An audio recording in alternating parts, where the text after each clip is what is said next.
Thank you. Thank you very much. Thank you. Thank you. Thank you very much. Thank you very much. Thank you. It's an interesting little sound effect. I'll have a few of those out through this videotape. Not in a comical sense, just to fill up some space and some time and some moments. My name is Leo Naranjo, the fourth candidate for governor of California's race 2026. And I'm here today making a video in my form. Welcome to my household. Here today to make a video because we just had a candidate forum down there in the Southern LA department, Southern California. On the 10th of January, we had 5 candidates show up to have a debate. Not too much of a debate, still more or less a forum, because nobody's really been challenging the other candidates. We're still playing nice in the box. I get it. Multiple questions. I counted no less than 20 questions, and unfortunately, sir, the last one, number 20, was very hard to hear, so I could only surmise what people were saying in their responses to that last question, and I'll try and provide an answer as well, given what I heard on the videos. Yes, the whole event was videotaped and was put on Rumble. Kind of interesting because they supposedly weren't going to allow that. Yeah. The crosstalk folks for the gubernatorial candidate of 2026 were kind enough to host that. You can see the flyers on X and on YouTube and definitely on Rumble by now. So we'll let those flyers speak to themselves. From time to time, you'll see me looking down, see me moving around a little bit. I'm not on a stage, though we're trying to pretend we're on one.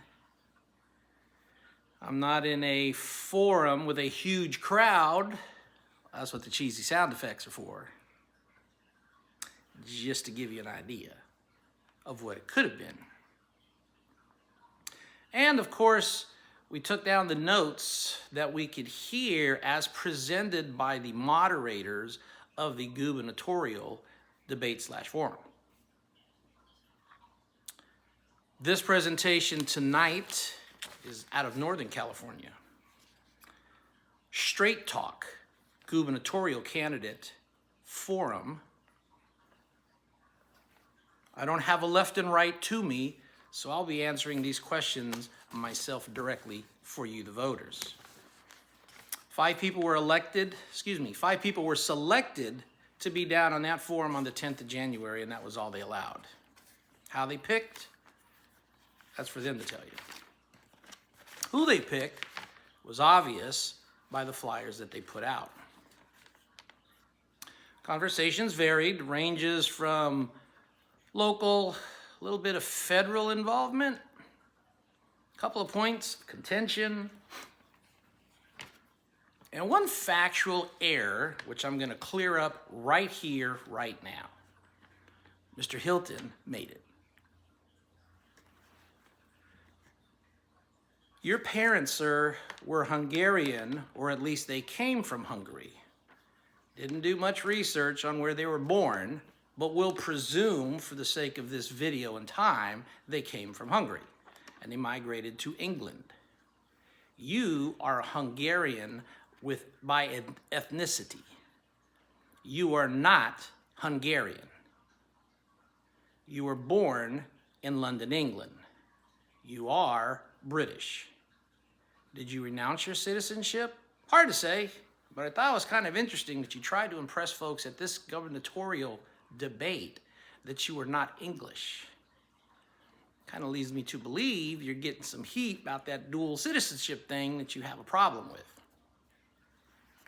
Easiest way to clear that one up is to show the forms that you filed renouncing your British citizenship with all the appropriate stamps, not just something blank, and end that problem once and for all. But until then, you have Hungarian ethnicity as a British-born subject who now declared themselves to be an American by becoming an American citizen. So factually, that's now correct. Let's proceed forward. Ladies and gentlemen, before we Said we're going to proceed forward. My fault. Yes, I'm glad fish don't clap. Ladies and gentlemen, I got my little notes here from the questions that were asked at this forum. All 5 individuals had opportunities to respond.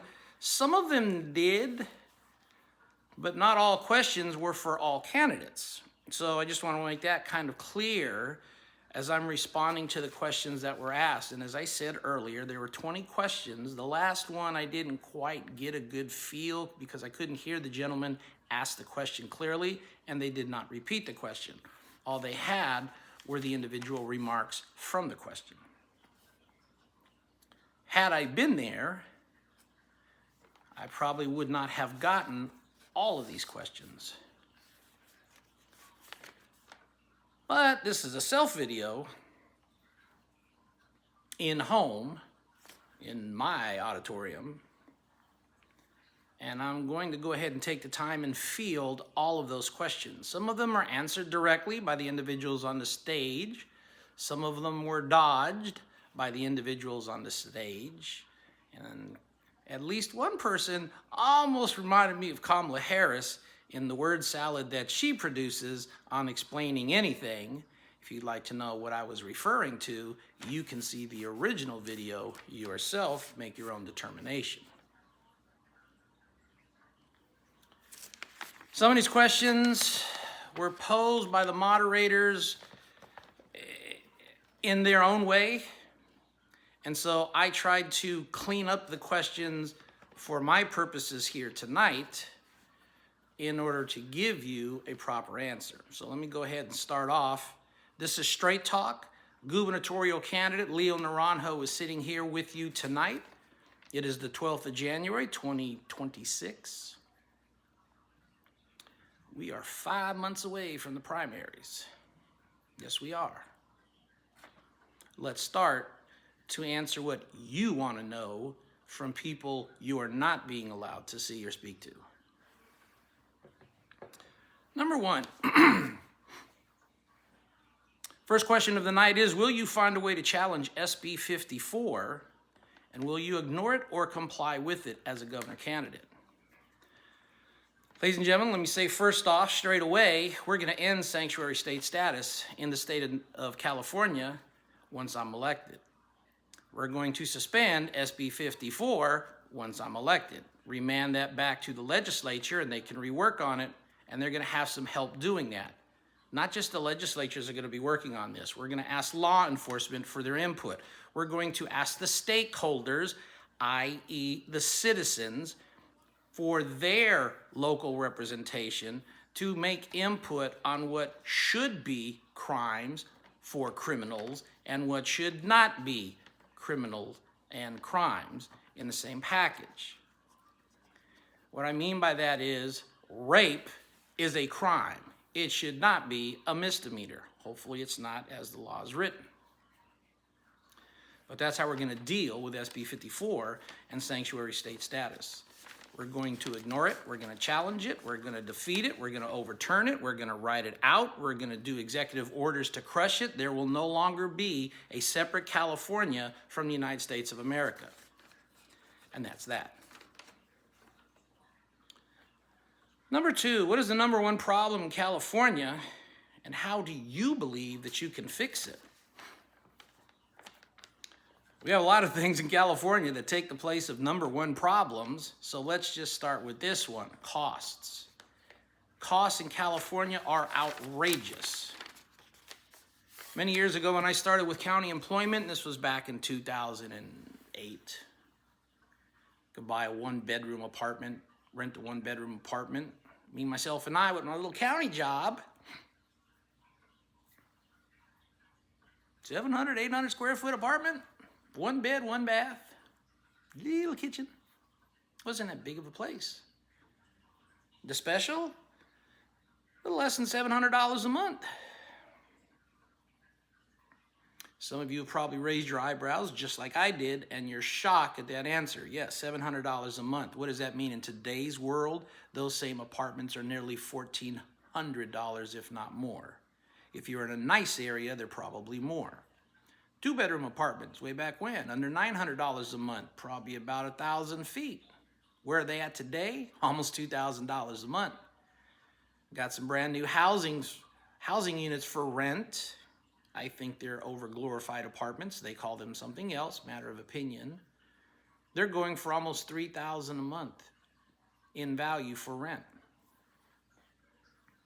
1,200 to 1,400 square foot in size. Do they have a lot of amenities? A lot of good stuff, a lot of neat things, but you're paying a mortgage on an apartment, which is the size of a small family house on the outside. That's the number one cost that we have here in California. How do we plan to deal with it? We have to bring down pricing. We have to bring down costs and expenses.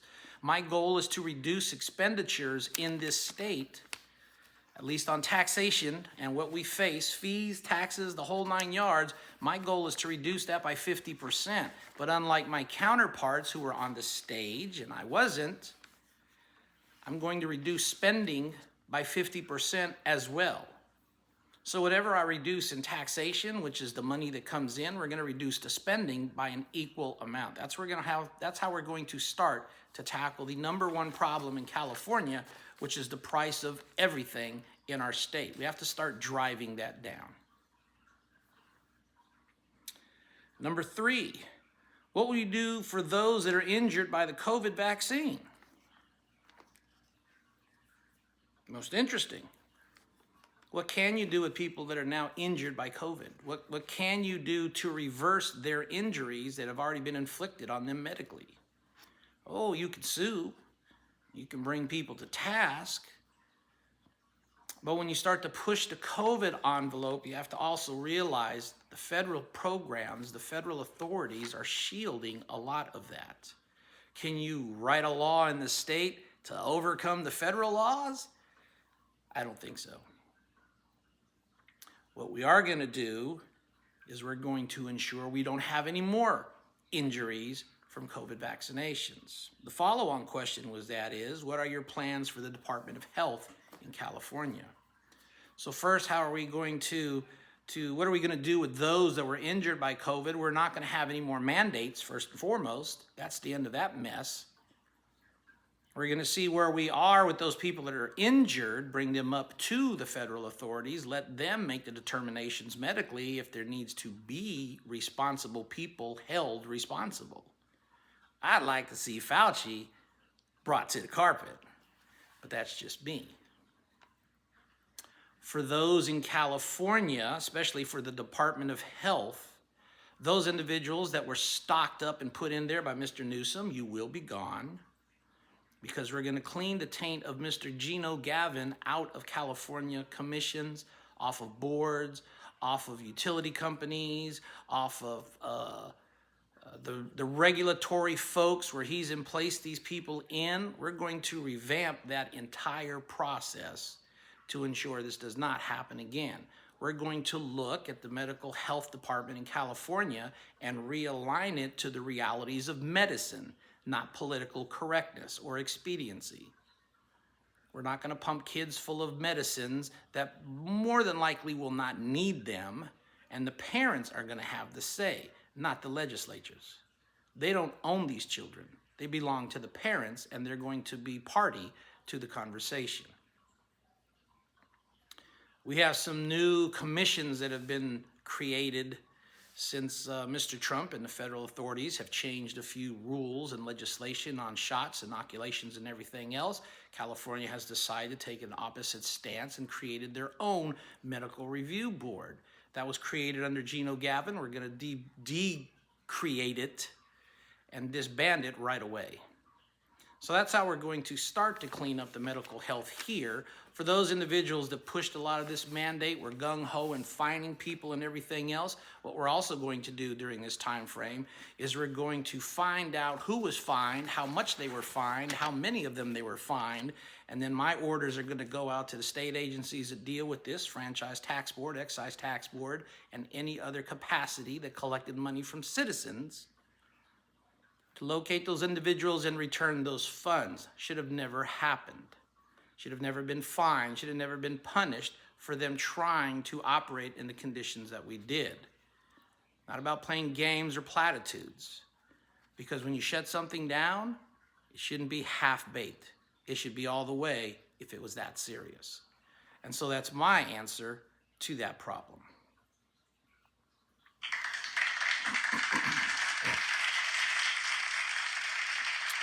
Number four, are you willing to take a candidate behind the woodshed?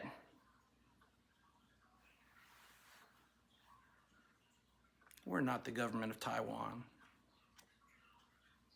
Have you seen those folks in their Congress when they have a heated argument? Woo-hoo! It's the funniest thing I ever saw. Oh, I agree with it. I think there should be moments like that. But we're a little bit more civilized, so we say.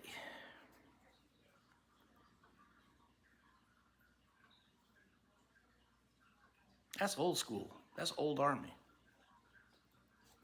Take somebody behind the woodshed? No, I don't need to take them behind the woodshed. For what? We don't need to get physical. We don't need to get violent. You lose control under those situations. Now, if we have individuals who would like to go toe-to-toe with me with an open door, yes, by all means, let's have that conversation. Let's go to toe, back and forth one way or the other. But if you suddenly turn to me and say, Mr. Naranjo, we're going to shut the door so that we can have that conversation, let me warn you right now, that would be the last time that you ever make that mistake with me again. My soldiers used to caution brand new soldiers to our command about Sergeant Naranjo taking a soldier behind closed doors and having that heart-to-heart, one-on-one, come-to-Jesus conversation. And they were informed and instructed that you would rather go to the commander and get punished by him or her than go with this man behind a closed door. My coworkers in the county used to bust in when I was having interviews with clientele on their benefits, their welfare entitlements. They weren't worried about my safety. They were concerned about the client's safety. So, will we take somebody out behind the proverbial woodshed? We can do whatever it is that you want to call it. But at the end of the day, when everything is said and done, one thing is going to come out of that conversation for certain.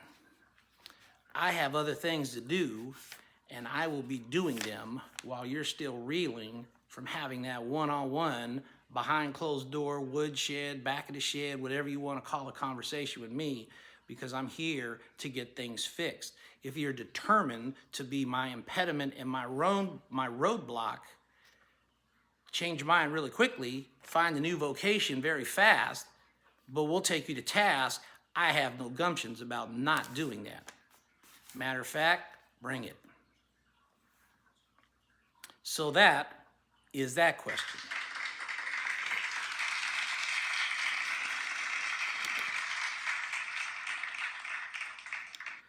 Number 5, what would you do day one to reverse rising prices, rising taxes, housing mandates, and attacks on the Second Amendment? What I do to stop taxes, I think I've already started off with that commentary. First thing we're going to do is we're going to drop everything by 50% and spending that goes with it. Unlike my counterpart candidates, you cannot just end the revenue stream and expect life to continue as it is. Got a gentleman on the stage, Sheriff by the name. I want to get rid of property tax. I want to do it on the oil revenue. Sheriff, let's be a little bit more realistic. This is what the debate means, which you still don't want to have one-on-one with me, so we'll school you here. The raising of taxes comes down, but you haven't made any progress on reining in the spending. You want to focus all your attention on being able to drill, baby, drill, and bring in oil and all the revenues from its sale. Problem is, you got about 30 refineries offline from our historical high of nearly 40 or 50 of them throughout the state. And by the way, sir, in case you've forgotten, 2 of them are getting ready to close in the next 2 to 3 months, if not sooner. You have some other refineries that might be on shaky ground if they decide to close up and move to better pastures. You have a 20% drop in the oil capacity here in California and its producing capacity for fuel on the West Coast. You have states that can't even get our fuel because their refineries can't make our champagne-style fuel. And the revenue that you're going to get from all this oil you claim that's going to be sold off to help Californians, who exactly will that help? Because the last time that I checked, Californians didn't own oil. Companies do. The corporations do. Certain individuals do. So you're selling off on the oil, you're making the oil barons rich, but what's happening to the state? You'd have to get their profits to pay our bills. Really? How are you going to do that? Tax them higher or tax the citizens more? It's a nice platitude. I'm going to do away with property tax. I'm going to do away with state tax. Everybody wants to do away with taxes. Hell, I'm even bringing them down by 50%. But I'm including spending goes along with it correspondingly. My counterparts did not include that statement. Number 1, Part A. Part B, housing mandates. We're not going to have any more of those housing mandates. I'm tired of seeing houses forced upon communities because some developer says, I want to build a homeless shelter, low-income housing here because I want it there. And you have to build it or I sue you for millions of dollars.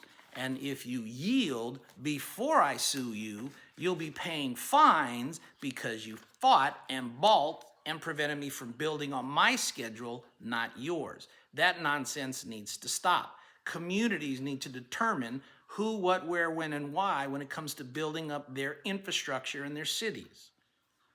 We don't want a bunch of low-income housing overrunning downtown cities that have been around for long periods of time and suddenly turn it into mini Southside Chicago on the negative side.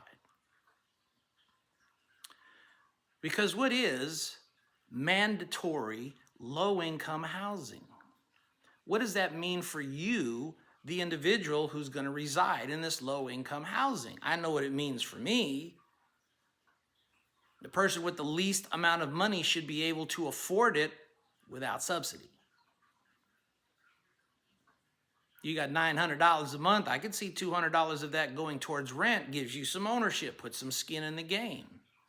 But these so-called low-income housing units, $1,000 to $2,000 a month. If you want to mandate anything, sir or ma'ams, ladies and gentlemen, here's what I would propose to see. You find an area and you're a developer and you want it there. Cool. How many units? 150? Let's say 200 for argument's sake. Great. Make sure you have 200 spaces for vehicles. Make sure that your apartments can sustain people who have low income to be able to afford the low income housing. That means $400, $500, $600 a month rent. Have to clear in order to get in low-income housing. You're not going to get an apartment for $900 and you're making $30,000 a month. No, that's not low-income housing. That's not a low-income tenant. Well, we can't do that. No. You've already said I want it there. Now you're committed to building it there under those conditions. If you don't want that enforced upon you, back off of the cities from forcing them where to build, what to build, and how to build it. If you're going to play the game, then let's play the game.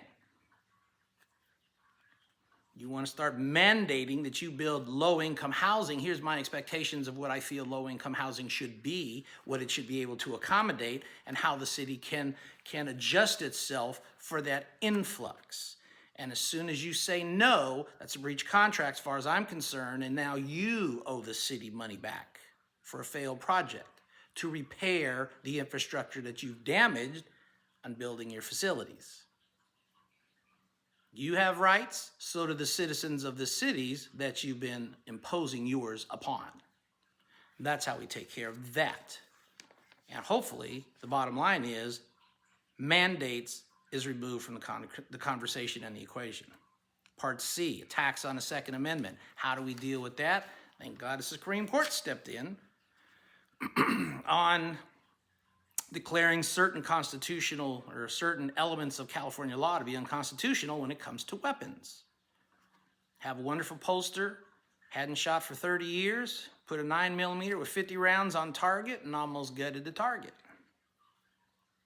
Pretty good for not handling a weapon for a long time.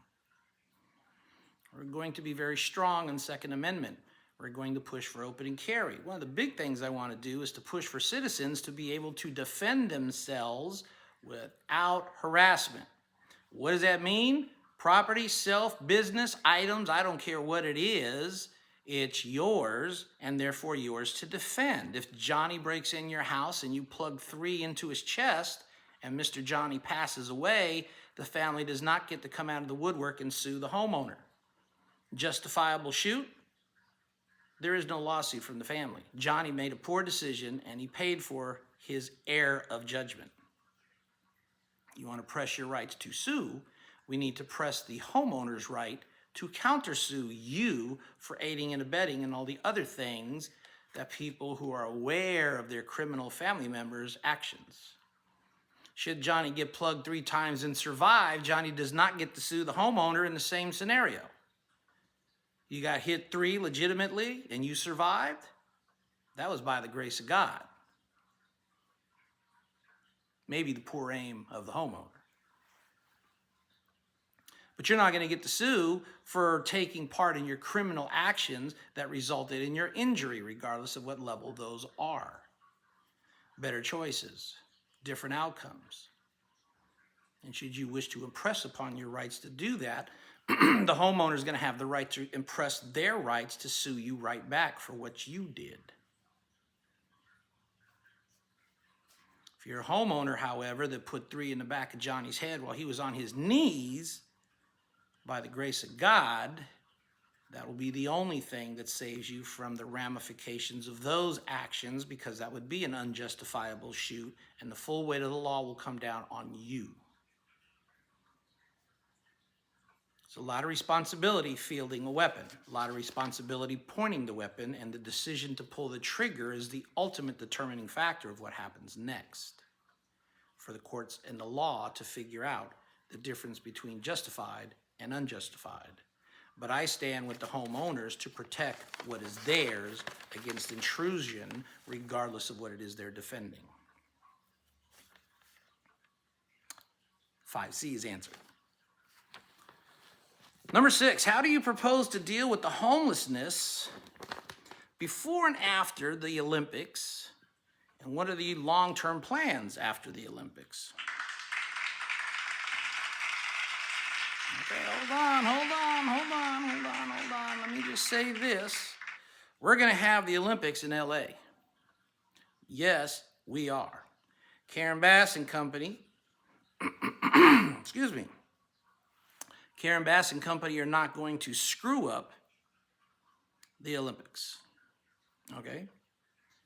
That's number 1. So we're not going to let Karen Bass interfere with the Olympics. Karen Bass, yes, I know, everybody doesn't like Karen Bass. I get it.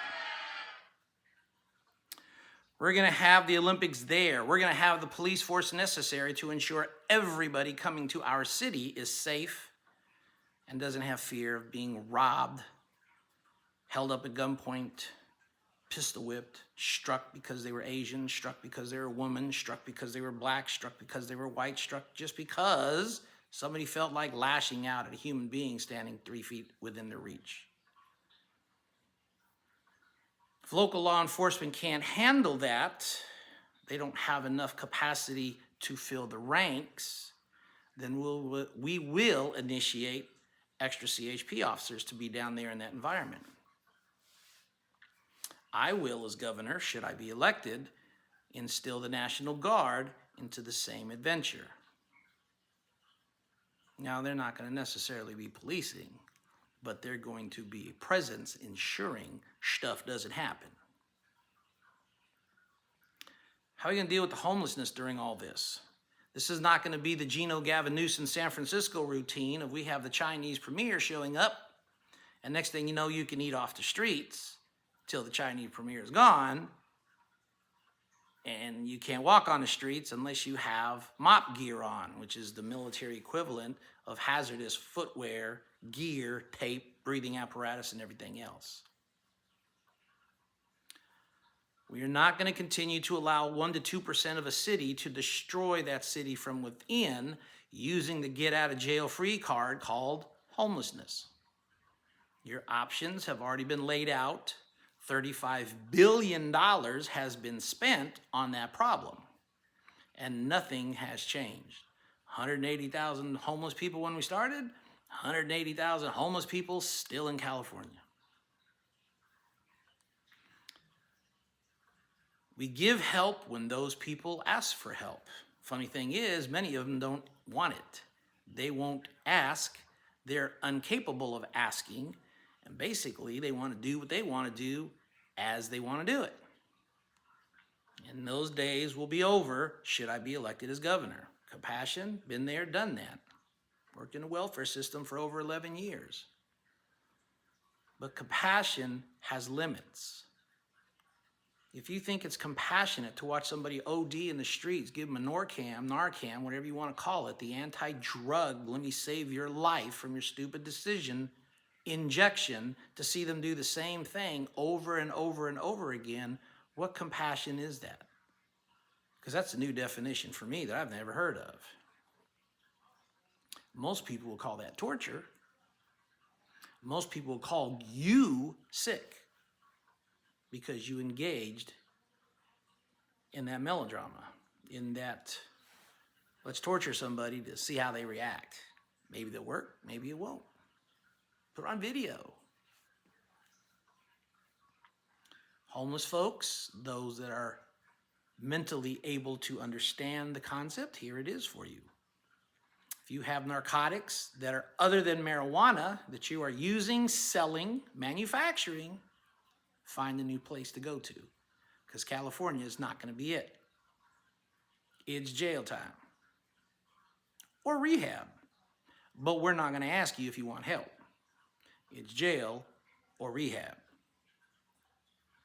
Alcoholics, those of you in San Francisco taking advantage of that nonsense, give me my shot so I can be inebriated. City, the county, the hell is that? We're paying to give you a shot of brandy so that you can be inebriated in a controlled environment? That's what you want to do. Find a new state to reside in, because California won't be it. If your problem with alcohol is that severe, it's rehab or jail. It's not illegal to be an alcoholic, but it is illegal to do stupid stuff while you're under the influence of alcohol. And when you're done with jail, you're going to rehab. So the bottom line is, you're going to be in rehab. For those of you that feel that you have mental problems, find a new state to reside in, because you're not going to like California. You're going to rehab. For those of you that are unable to make the decision on your own, we're going to put you under conservatorship and put you in rehab. We do that now to rich people. You've seen that movie. That's why we only do it to the rich. We don't do it to the poor. There's no money to make off of them, but we're here to help people get past their problem. They're going to be incarcerated, or not incarcerated, they're going to be under conservatorship as well. If you got cars that are taped up with duct tape to the degree that they should never have been allowed on the road in the first place, that vehicle is gone. But we're not going to have the RV junkyards all over the sides of the roads leading up to, into, and scattered throughout cities as we do now. Encampments, we already have laws on the book about encampments. Keep encamping you're going to serve some time. You want to camp, find another state to do it in. If you don't have the resources to leave California, but you sure as hell want to after hearing this video, we will provide you with that ticket to send you back to the state you are originally from, and you can go get help from them. But you're not going to stay here destroying California any longer.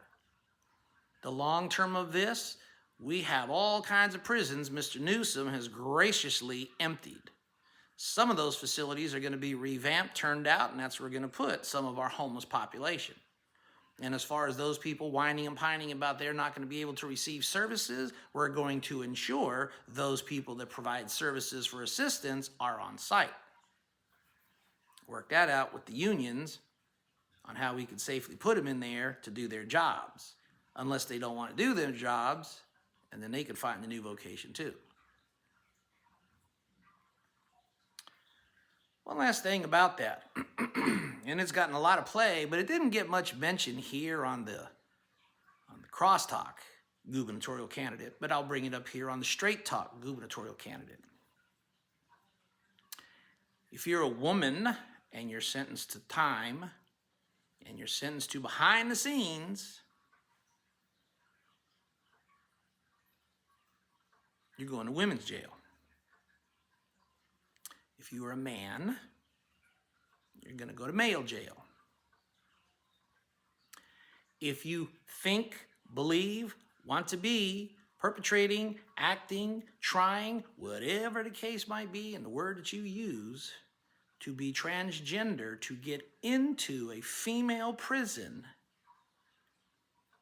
we're going to send you to transgender prison. One of those empty jails is going to be converted for that purpose. Not going to have men acting or pretending to be women inserted into women's prison. That nonsense is going to end under my administration. Hopefully, we have answered the question on homelessness and the Olympics.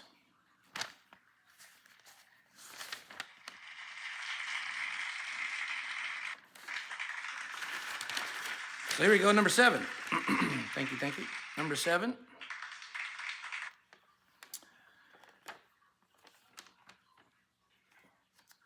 What can I do to speak about water and forest management? Had a lot of fires. Every year, California has fires. It's not a big surprise. I don't know what people are all freaking out about. Every year we have fires, and every winter we have mudslides right after the fires. So what happens when you burn away all the vegetation? Fires that light up our cities, fire that destroy our communities. Here's my concept of that. I don't care where the fire starts, we're going to put it out. Contain, okay. I want to see it extinguished, not just contained. So that's my concept. If it's on federal land, we're going to have a problem with federal land? No, we're not going to have a problem at all. I don't care, again, where the fire starts, we're going to put it out. And if it's on federal lands, we'll give them the bill for failing to handle their problem, but it's not going to impact our state any longer. Too many instances where fires start on federal lands and they sweep into the state lands and we're held holding the bag. Those people in Palisades, I feel and agree for you and your problems. In order to help you with that mess, what I want to see and know, all those people who had residences there need to step up. We'll get the groups down there to start taking the names, and we want folks registered who wants to rebuild, who wants to sell. And we're going to concentrate on the rebuilding. If we don't have enough people to remove what's left that needs to be removed, trash, cinders, embers, anything else that should have already been gone, then we'll bring in some National Guard units to help facilitate that removal of the trash. If we have individuals that can't build their homes because we have supply problems, then we need to start generating areas where we get those supplies down south. We also need to start putting the people to work down south to do rebuilding. I hear about these homeowners, we got 35% of our staff missing because the illegal portion of our staff is missing since they're hiding or they're now gone. And there's a lot of people in Northern California because of the crappy weather that can't do anything. we'll move them down south where they can get employed. And you can put them to work, building. We're going to relook at the indoctrination of forcing homeowners to clear off paths around their property for fire mitigation. Okay. We'll look at that, see if it goes into effect, see what we can do. We're not going to mandate it. Bear in mind, if you're a homeowner and you allow all kinds of bushes to run up the side of your house and your house gets cleaved by a fire, that's an insurance issue that needs to be looked at. You should have the sense enough to know what to put next to your house, what not to put next to your house.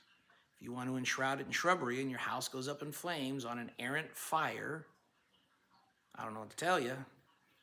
I'm sorry. Your insurance company will charge you appropriately for that. But there's some responsibility that works both ways of the coin. Water management. We're going to talk to our federal authorities that control a good portion of the water in California. Then we're going to talk to the state agencies on a good portion of them, once they get it, how they distribute it. And we're going to ensure that the farmers across this state have the amounts that they need for their crops and their animals.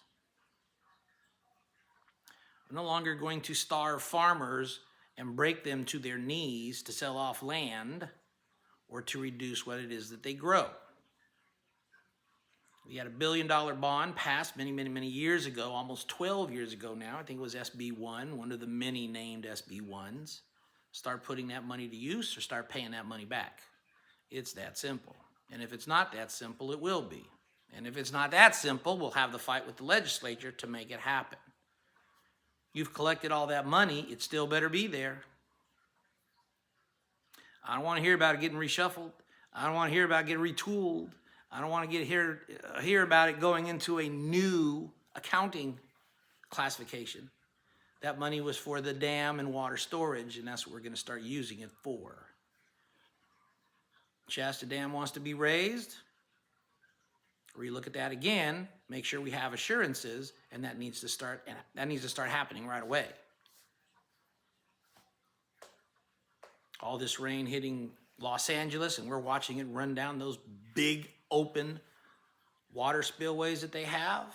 They start figuring out how to save that water instead of watching it run out and pass the city. That's a lot of water you wasted. Reservoirs that are emptied out for repairs better have a damn good reason why it's getting repaired in the middle of fire season. Repairs outside of fire season, not in fire season.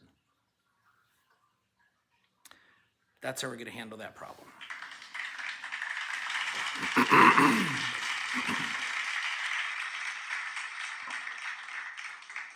Number 8, kneeling on BLM. What would you do if you faced the moderator used the word enemy, not enemies. Let's change that wording a little bit. If you encounter the same situation, what would you do? You've heard the answers from the various candidates.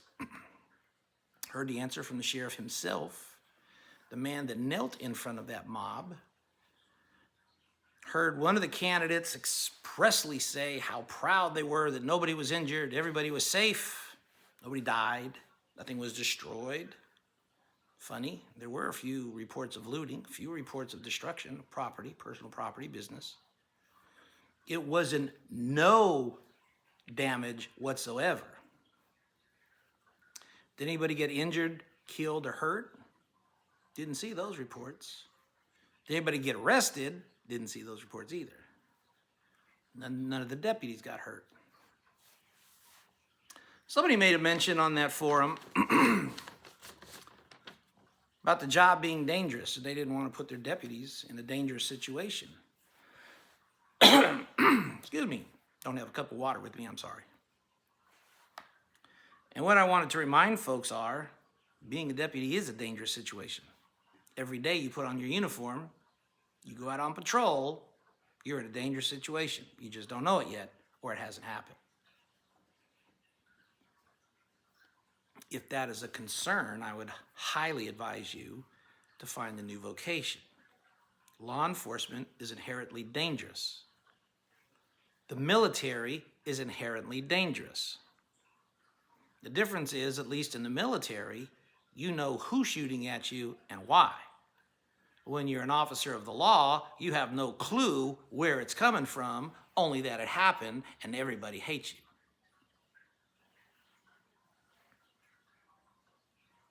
So let's get that out of the way. 1,200, 1,900 officers in the face of 10,000 demonstrators, Mr. Bianco, that's impressive.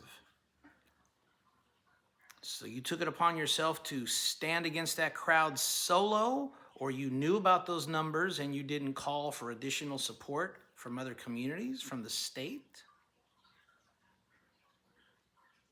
Somebody said it's easy to armchair quarterback. You weren't there. You didn't look. You weren't on the ground facing the problem. They were peaceful demonstrators exercising their First Amendment rights. All for that. Till the first bottle's thrown, the first rock is thrown, the first damaged property, the first impediment of movement for everybody else, the first destruction happens. And then you're no longer a demonstration that's peaceful. You've turned into a mob and you'll be dealt with accordingly. Everybody knew what those mobs were about in that time frame. Everybody knew what happened if those mobs coalesced in that time frame. You might have controlled the sheriff's department. They owned your city. And how did they affirm that they took your city from you, sir? Because you knelt to them. Law enforcement had the equipment and the ability to use it to disperse the mob.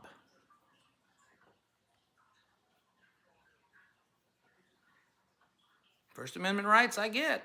But when you start damaging, throwing rocks, destroying things, causing mayhem, ruckus, impeding movement of other people, threatening other people, harming other people, or anything of that nature, you are now a mob and will be dealt with accordingly. That's how I would handle that as a governor. Mr. Hilton was boldly making the point in the statement, as governor, I would not second guess my officers. Let me clarify something for you, sir, that maybe you missed when you made that statement. But that's somebody who's never been in charge of anything would make, is that type of statement. It doesn't matter what your sheriff did. It doesn't matter what your sheriff coulda, woulda, or should have did. Because at the end of the day, you are the governor. Their actions or inactions reflect on you, period. Maybe you should read your history a little bit more about generals who claim, I don't second guess my subordinates, and the subordinates do war crimes, and you hang for them. The Japanese general found that out in the battle after the Philippines. Oh, he gave orders, and his subordinate commanders did a different path and committed some atrocities. I don't second guess my subordinates, but you were in charge of them, and you lost control, and they hung him. You can play that platitude all you want, sir. I don't second guess my sheriffs to do the job. So that tells me that you're afraid to do the job, to make that call. I wouldn't have second guessed the sheriff, but I would have expected him to control the situation and get it under control, but kneeling was not the option to do so. That reputational harm is going to be there for quite some time.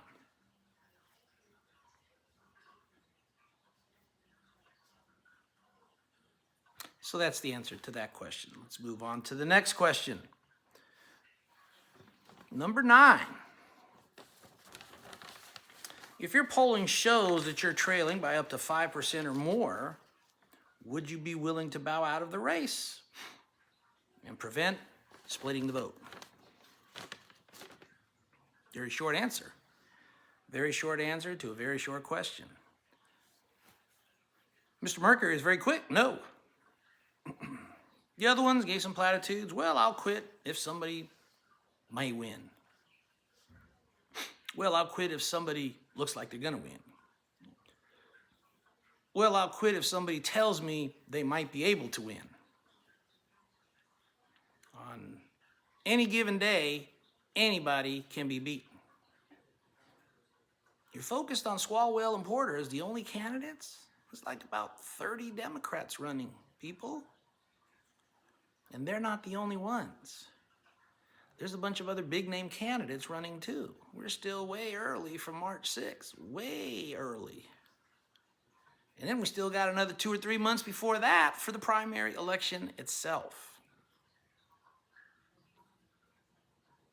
You can put all your eggs you want with that old platitude of we need to get behind one guy, one person, one candidate in order to clear the primary. And guess what happens when you put all your eggs in one basket and you lose? You've lost. You can have 2 people up there, as was erroneously stated by one of the moderators. We have 2 candidates on the stage, but there are 5 people sitting in front of you. The other 3, they didn't say anything to that. They didn't rebut it. They didn't rebuff it. They didn't reject that claim that there are only 2 candidates on that stage. That was a slip. 5 people were there. A whole bunch of us weren't allowed to be there because of the amount that they limited to be on stage at the same time. And I get it for time and everything else, which is why I'm doing this today. And I'm answering all the questions that they didn't even answer themselves in full. My straight answer to this is no. That race will be over when that race is over.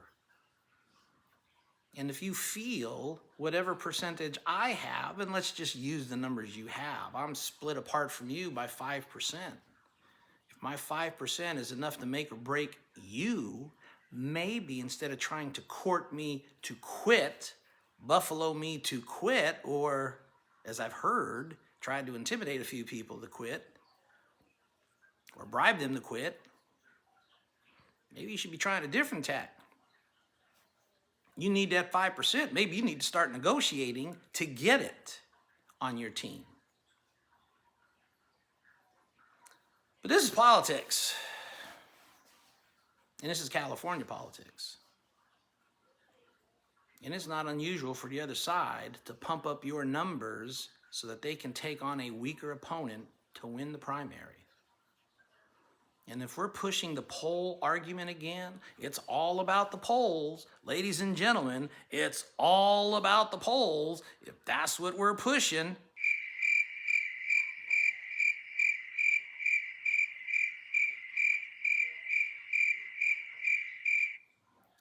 Let me remind you what the polls said of 2016. Hillary Clinton should have been our president. Let me remind you what the polls said about 2020. Joe Biden should have been our president.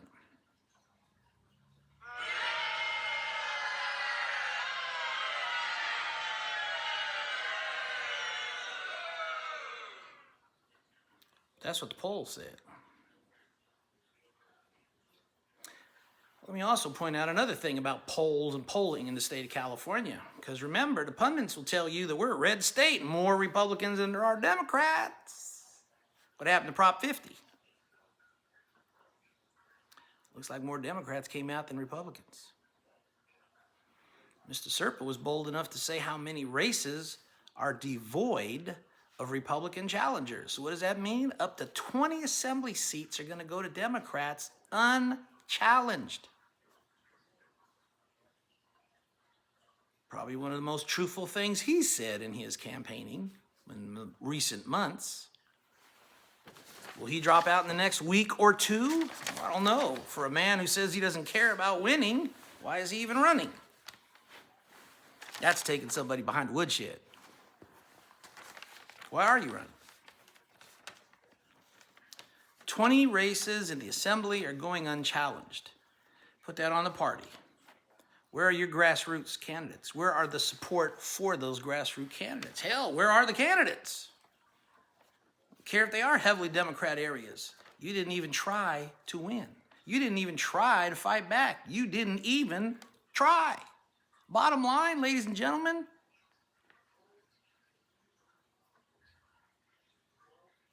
I'm trying to win a race. I'm trying to make the point.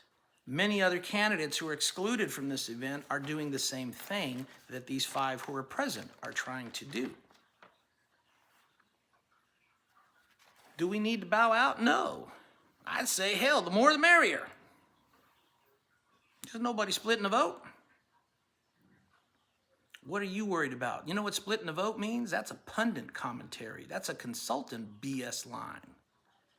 That's a whimsical statement from a party that's having problems. Los Angeles, you barely got a Republican to run in that race against the mayor. How long has it been that we needed to remove Karen Bass and people knew about this? The only people that are worried about splitting the vote are the people worried about vote splitters and party members. Because the public has a field of candidates that they get to vet and figure out who they want to pick as their next candidate for governor. Not the Republicans, not the Democrats, not the no parties, not the independents. The citizens of this state are going to make that determination. So, with that being said,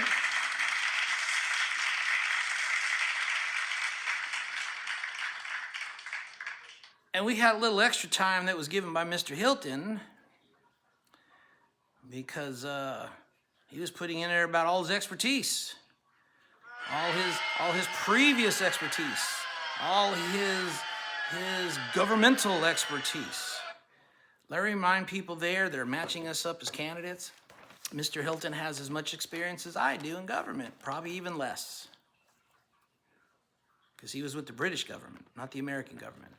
Mr. Hilton, I don't think he had a top secret clearance provided by the American government. I have. 14 years I held it. It's another factual correction I'm making on this video. For those of you that are a little bit snowflake-ish, that's what taking somebody behind the woodshed means. Moving on. Number 10, what can we do to stop young people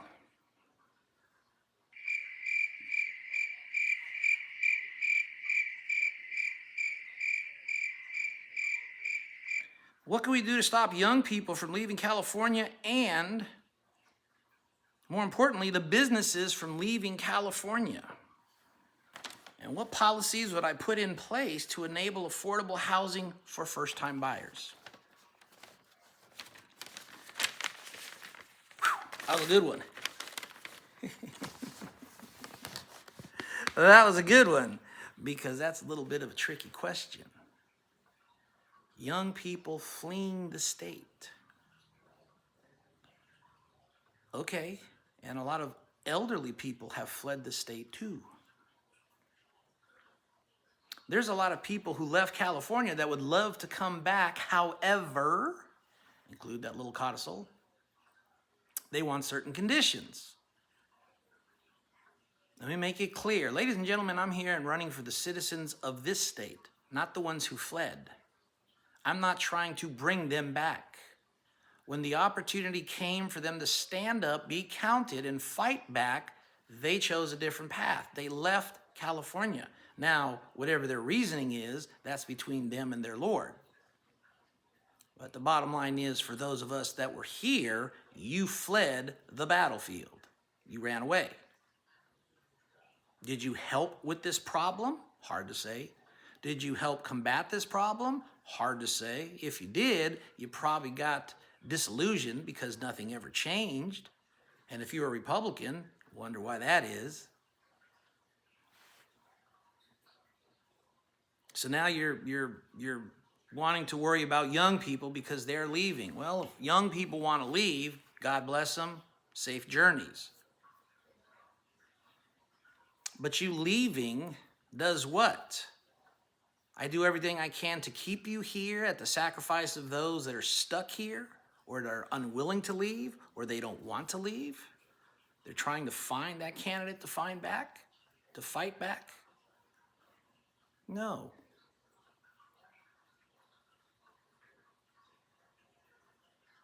I ask those people for time to make the right and appropriate choice of what they want for the state. If you want mediocrity, go over here to your left. If you want platitudes, showmanship, and magic trick Kamala Harris style word salads, go over here to your right. If you want a candidate that's ready to fix the state, tackle the problems that we're facing, here I am. Leo Naranjo IV is running for governor in California. I'm not here to keep you from leaving. That's a decision you make upon yourself. You want to help with the campaign? Participate. You want to donate to the campaign? Helps out a lot. If you want to fight for California, then do that. But young people leaving is a problem, yes, but it is not the reason of why I'm running. Helping businesses stay here. It was good while you were good, but when it turns south, you want to flee? Chevron, 150 years, rounded up. Experience in California, history in California, you're fleeing because Gino Gavin pissed you off? You're throwing away 150 years of history over an attitude? Try to contact Mr. Worth, but he didn't want to have a conversation. Valero in the city of Benicia wrote a big letter to them. Got an invite to speak to their city manager about their $112 million problem, but their mayor says it's only $12 million problem. It's not as big as what I claimed. I took my information from the news reports. There's a disparity between our figures. I'm kind of more trusting what you gave as figures from your own offices.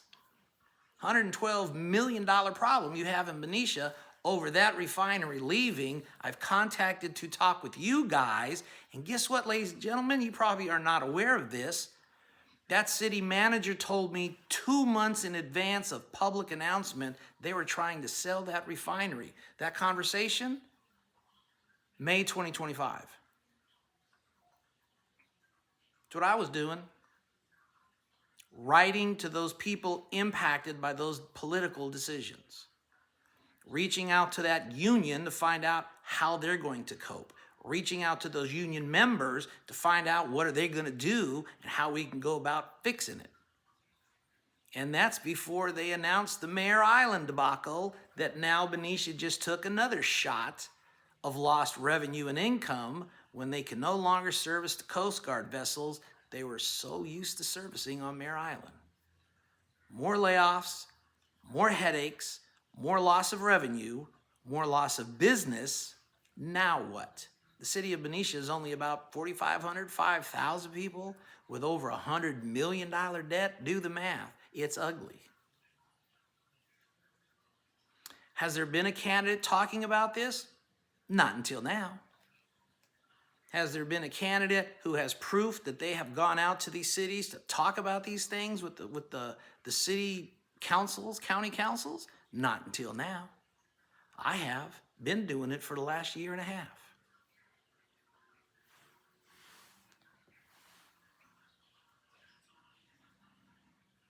What have we heard from my counterparts?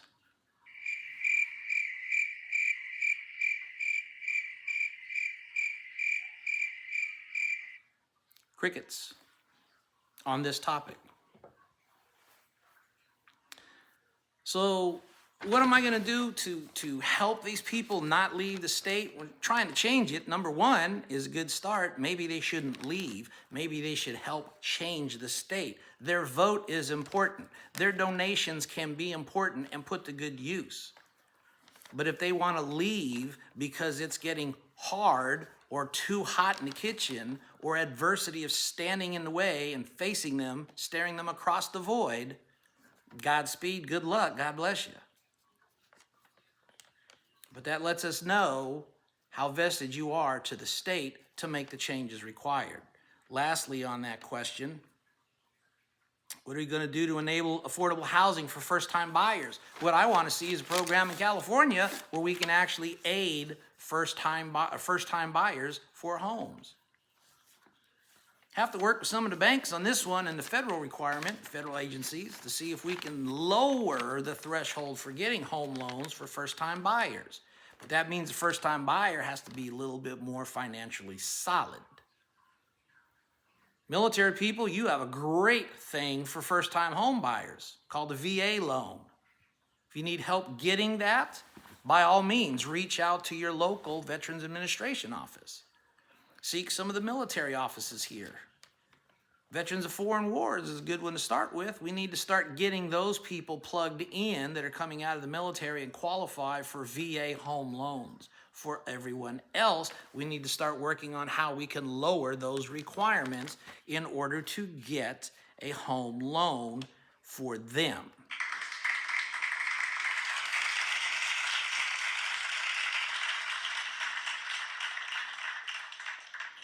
I'd like to see it easier for people to own a home, but I'd also like to see them be able to afford the home they purchased, both in the costs, the rates, the upkeep they're now going to be expending on it, and the insurance that they're required to have, but the companies are gouging to get. And we need to start talking to that insurance agent guy, that insurance rep director, the one that's always on vacation and missing. Yeah, we're going to put a stop to some of those travels too, because we're going to defund some of that nonsense. Might be you're the head of that department, but I'm going to show you who's controlling that department. And we're going to make some modifications to your travel plans.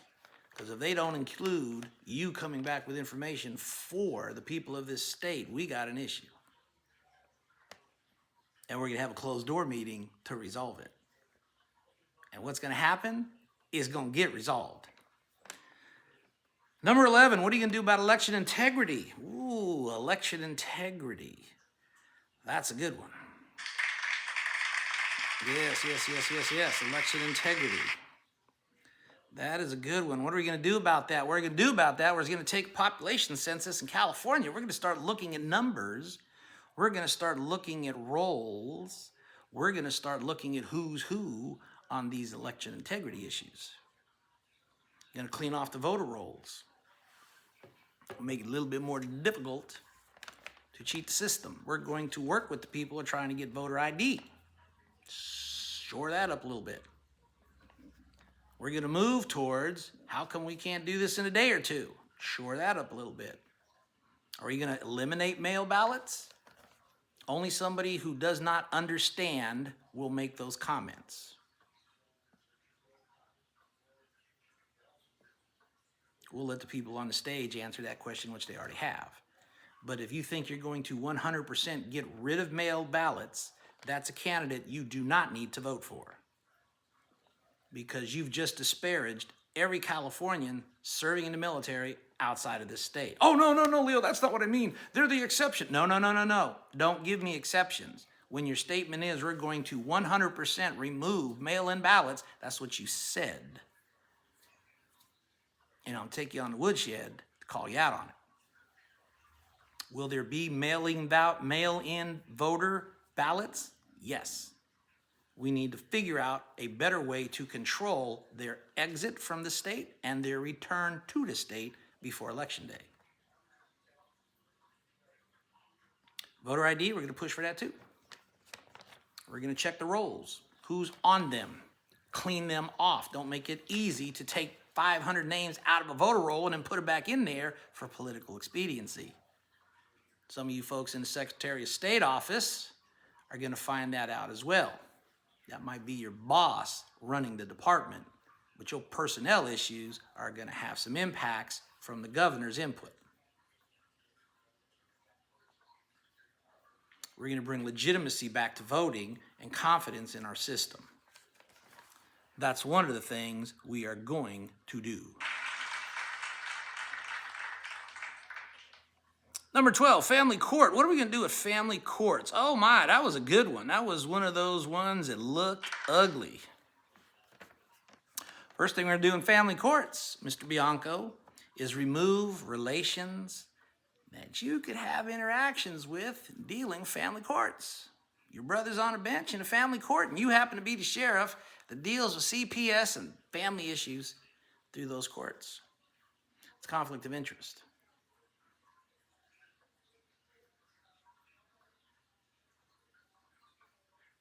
From some of the stuff I'm hearing, you might need to do an investigation on that particular court and you on those particular outcomes. Family courts, how would you as governor perform the system or reform the system to ensure fairness and hold judges? The word used was accountable, but I can't stand that word. We're all accountable to somebody. Hell, the people on that stage are accountable to somebody. I'm looking towards responsible. Judges get on these benches and I'm a judge. I'm done with you. It's my court. It's my bench. It's my insert whatever. It is your courtroom. It's the one you preside in, sir or ma'am. But it's the people's house. It's the people's system. Your job is to adjudicate right and wrong in the laws. But your job is not to go down the path of political expediency for whatever you feel like doing on the benefit of your party or your ideology. If you're one of those judges that has an ideology leaning knee-deep into transgenderism and you're trying to push that ideology through your court system and your court processes, dust off that resume and be prepared to get defrocked from that bench. Because I'm going to fight to have you removed if I can't outright do it. And I'm going to try and outright do it.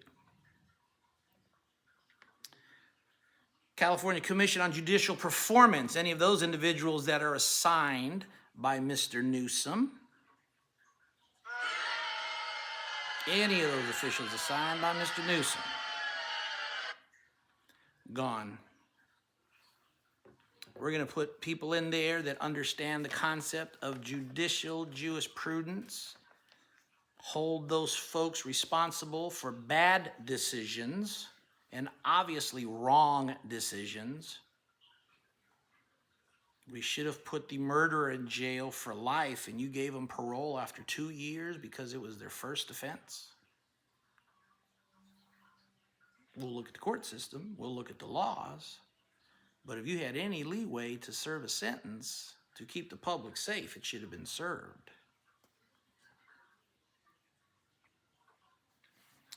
That's another way that we're going to go about fixing California.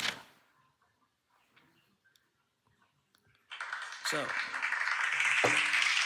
number 13. Woo, we're cruising right along, ladies and gentlemen. My phone just died, so our sound effects are going to be limited.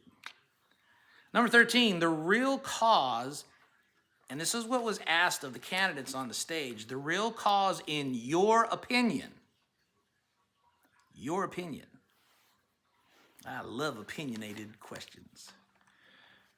The real cause, in your opinion, of why the increase of housing prices and what is your solution? Stated earlier, we're going to get rid of some of those regulations. We're going to gut those regulations. We're going to find out why we're paying $400, $500, $600 to get a notary stamp that you can get out of UPS for about $20. Why is that fee so high?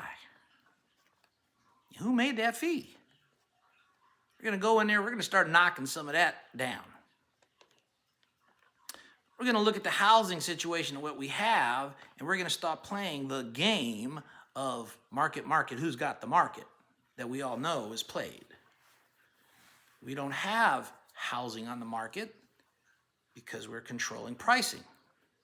But we have vacant houses that are being allowed to not be in the market. There's an issue. We have a lot of unauthorized individuals in this state that are here, representatives from other nations, and they're no longer visitors because they've overstayed their welcome. Unauthorized citizens of foreign nationals. foreign governments. Excuse me. We're going to get them out of the housing market too to bring down our prices. Real cause of that, a lot of legislation. Real cause for that, a lot of pumping up the numbers. Real causes for that, a lot of lack of will to make changes in that industry. And President Trump is already taking some steps. One of the steps I would have liked to have also taken at state level, now that he's broken the ice with the federal motions, we're going to do it here as well. I'm living in a community that has a lot of buildings purchased by LLCs. You want to invest in housing as an LLC? We need to put some restrictions on that. Public housing, that must be what you're trying to build. Homes for families is what you're trying to control. And if you're an LLC, you're not a family. Kind of makes sense. Seems obvious. That's what we need to do. That's number 13. Number 14, what can you do as governor to bring oil refineries back to California and lower gas prices to the national average? Ladies and gentlemen, let me be very clear on this topic alone. If you want mediocrity, you have a candidate sitting on the far end of the crosstalk version of this video that is prepared to give you a mediocre $3 a gallon of gas, and you should be content. Be thankful. Be happy that you got $3 of gas. I've shown you on other videos standing there pumping gas at a Costco in the state of Georgia. $2.48.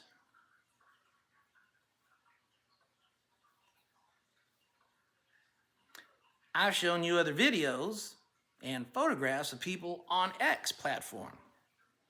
Lowest I've seen, $1.89. Mr. Hilton wants to give you $3, and you should be happy.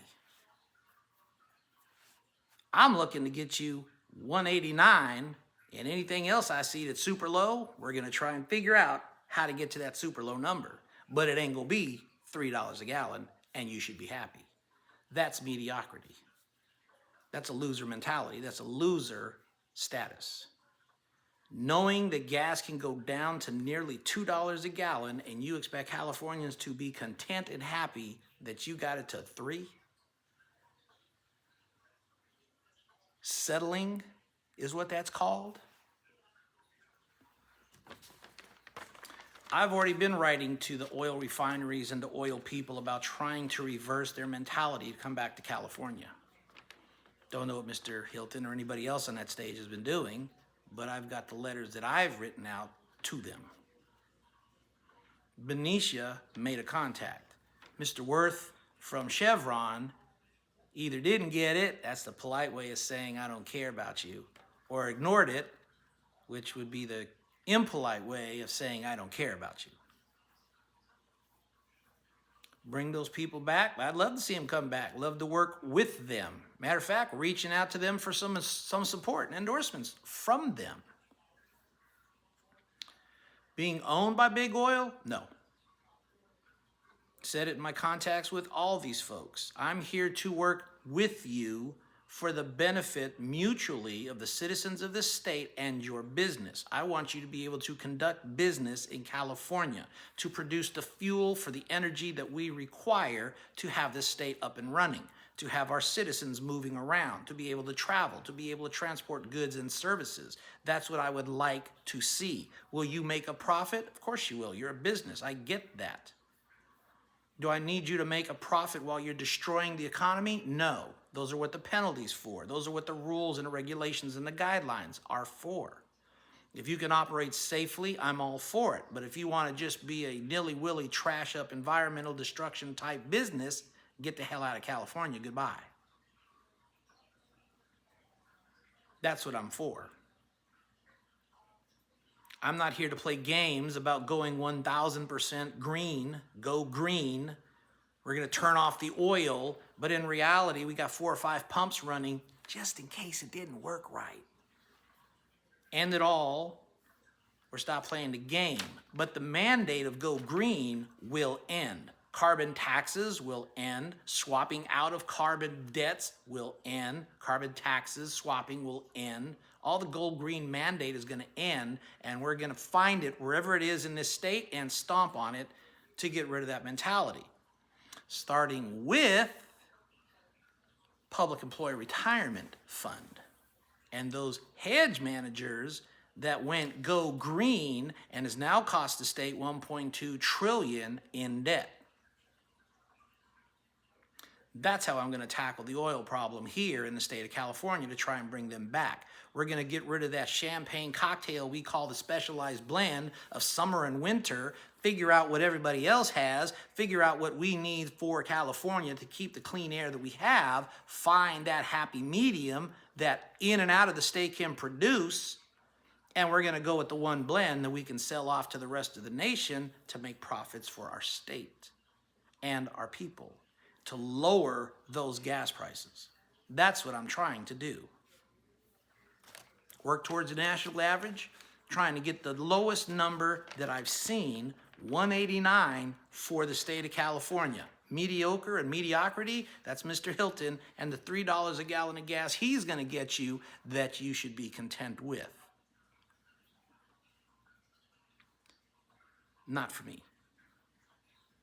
I'm looking for success, not mediocrity. I'm trying to achieve other things for the betterment of the state, not just simply to say, we tried, this is the best we can do, just settle on that, and I skip my happy slappy down the road to do something else for me, while you're left squandering the difference between $3 and $4 a gallon that you should be happy over. 15. What will you do about the energy prices in California, and how will you get rid of the windmills in California itself? Pull those offline just as we did that farm that they took offline that wasn't generating jack in solar capacity. Waste of time, was it? I don't know. Cost a lot of money. Somebody got rich off of that. Didn't do what was expected, though. Same thing with the windmills. Seems to be a lot of things happening with the windmills. Those blades are not as recyclable as we were led to believe, causing a lot of trash, worse than bags, to our environment. Need to get rid of those too. Technology is not there. Do we have folks that want to go green and do the go green energy? By all means. That's what your investment money is for, to produce those things to give to other people to benefit from. But when you start getting subsidized for them by the government, it's a boondoggle ripe with corruption and fraud and abuse, and that's what we've been seeing all these years. We're going to start putting the kibosh on the California Public Utilities Commission. Ladies and gentlemen of that group, your days of employment are soon to be over with. Coastal Commission will suffer the same fate. Carb Commission will suffer the same fate. All of you are going to be fired for incompetence, especially California Public Utilities Commission for allowing PG&E to raise rates 6 times in a year. They've been tagged for not having their maintenance schedules kept, much less doing maintenance, which has caused some massive fires and damages to the state of California. And their remedy to fix it is to charge the very people that they burned out of their homes to pay for their fines. Putting you guys on notice right now, and I know you're not going to be a friend of mine after this, but I'm not here for that. You have to report to shareholders. I, as governor, have to report to the public. Who do you think my loyalties are going with?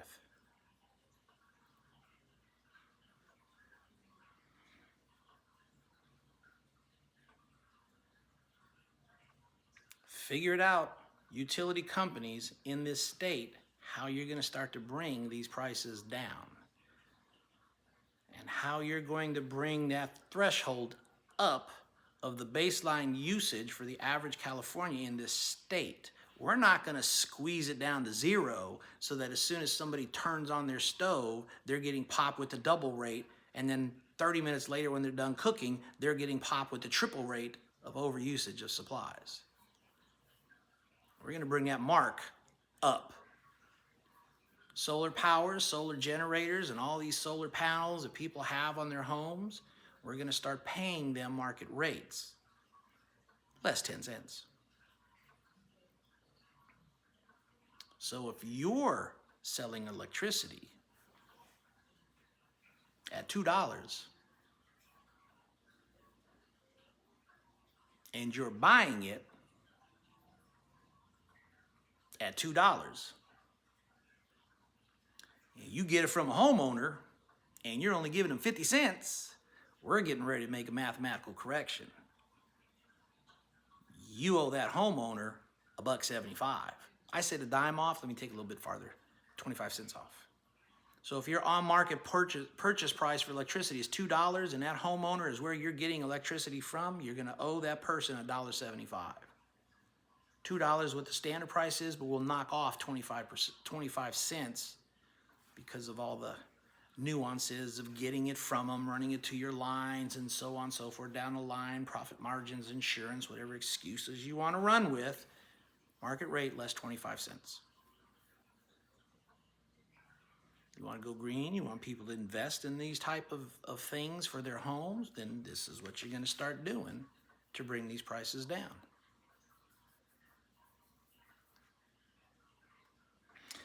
Number 16, how will you hold accountable, I can't stand that word, how will you hold accountable every single official who allowed violent criminal aliens to enter, remain, and authorize their release from detention? That was a good question that you should have asked the sheriff on stage. Because by law, as a sheriff, he's obligated to let them go, even if they are violent criminals. Even if they are violent criminals, I don't think he would take it upon himself to inform ICE that he's got a violent criminal. He just wants the violent criminals gone, but he wants the 19-year-old who may have been assaulted, that's here illegally, in unauthorized fashion, a citizen from another country, not authorized to be in California, wants that person to be able to report without fear of being deported.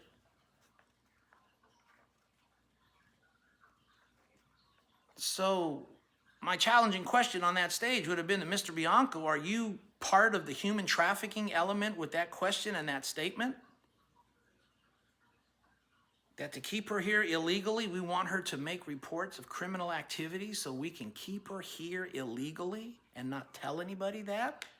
That's harboring a felon.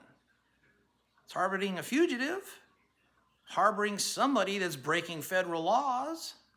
And aren't you the lawman? Gonna play the game, play the game. How do we hold these people accountable? How do we hold them responsible? Many of these decisions come from the federal government level. The governor can't do anything about that. Let's be honest. Mr. Herms, love your idea. Put a website out there. Shame, the Hall of Shame, the Site of Shame. Call it whatever you want to be. We're going to report on what they do. It's a report. Okay, so what? Got all kinds of people that are reported on in federal government. What's changed is nothing.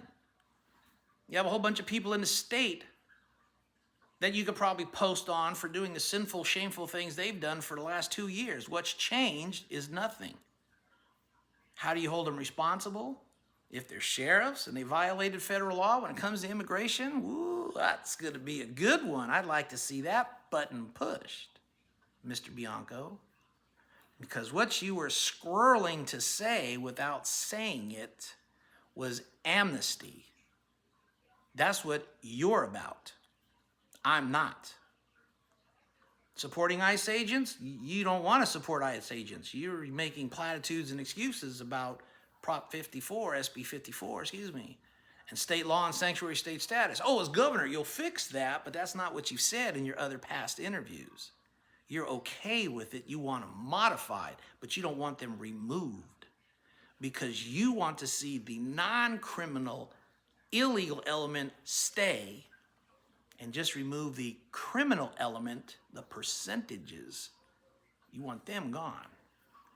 So it's okay to throw out one or two cherries, but the whole barrel, which is unauthorized to be in the state, is okay to stay in your definition, in your world, in your explanation.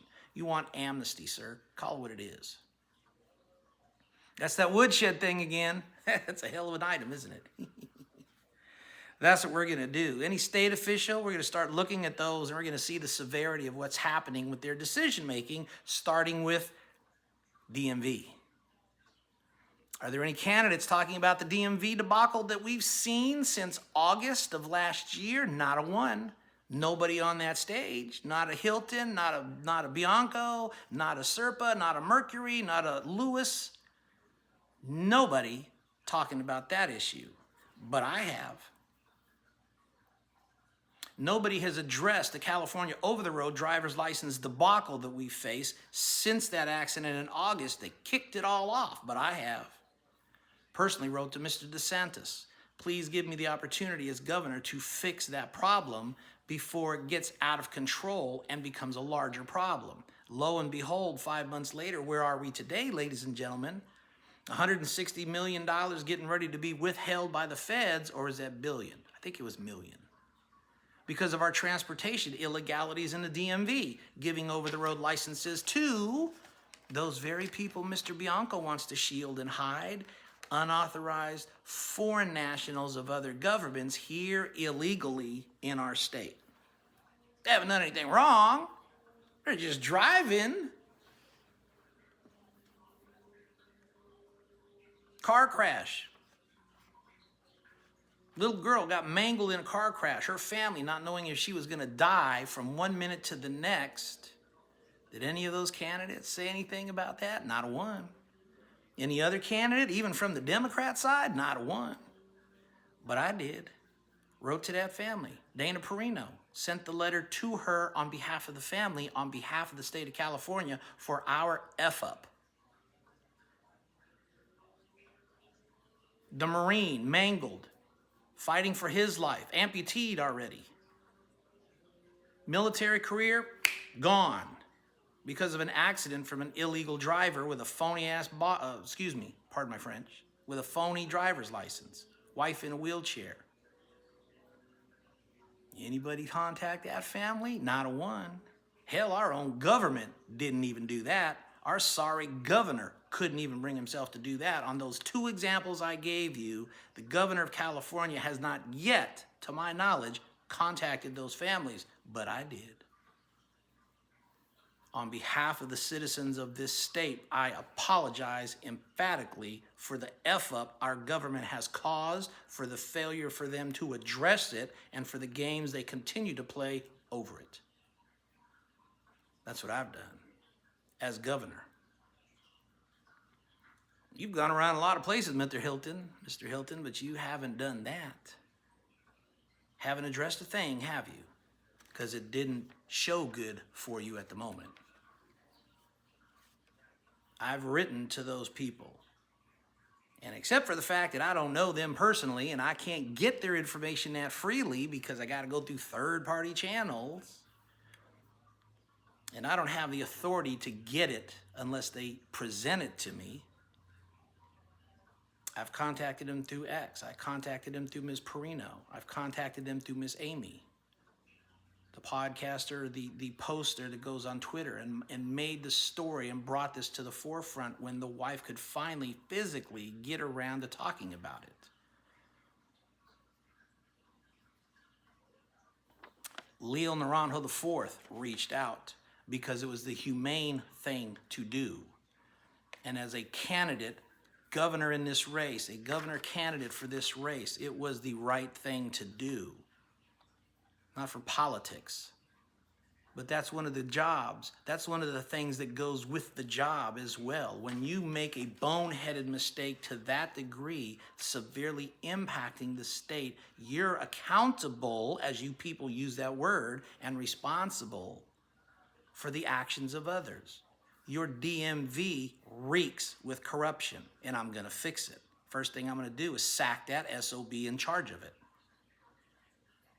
Political games is what you're costing this state. 17,000 over-the-road driver's license are in jeopardy because of what you have been doing in that department that Gavin has allowed. Responsible?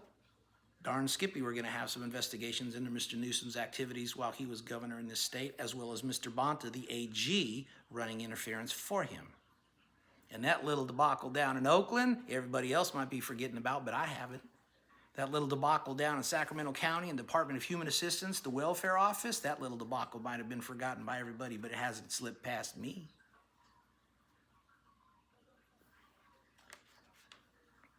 That's how we're going to deal with the accountability/responsibility question that I just finished answering on number 16. Number 17, segues right into it, doesn't it? $70 billion went missing on day one. How would you address this issue? Call it as fraud, waste, and abuse. It's based upon an audit found of high-risk programs. Woohoo! An audit. You know how many audits we've had in this state that I've identified high-risk programs? Years. Mr. Hilton seems to be the only one shocked at the revelation.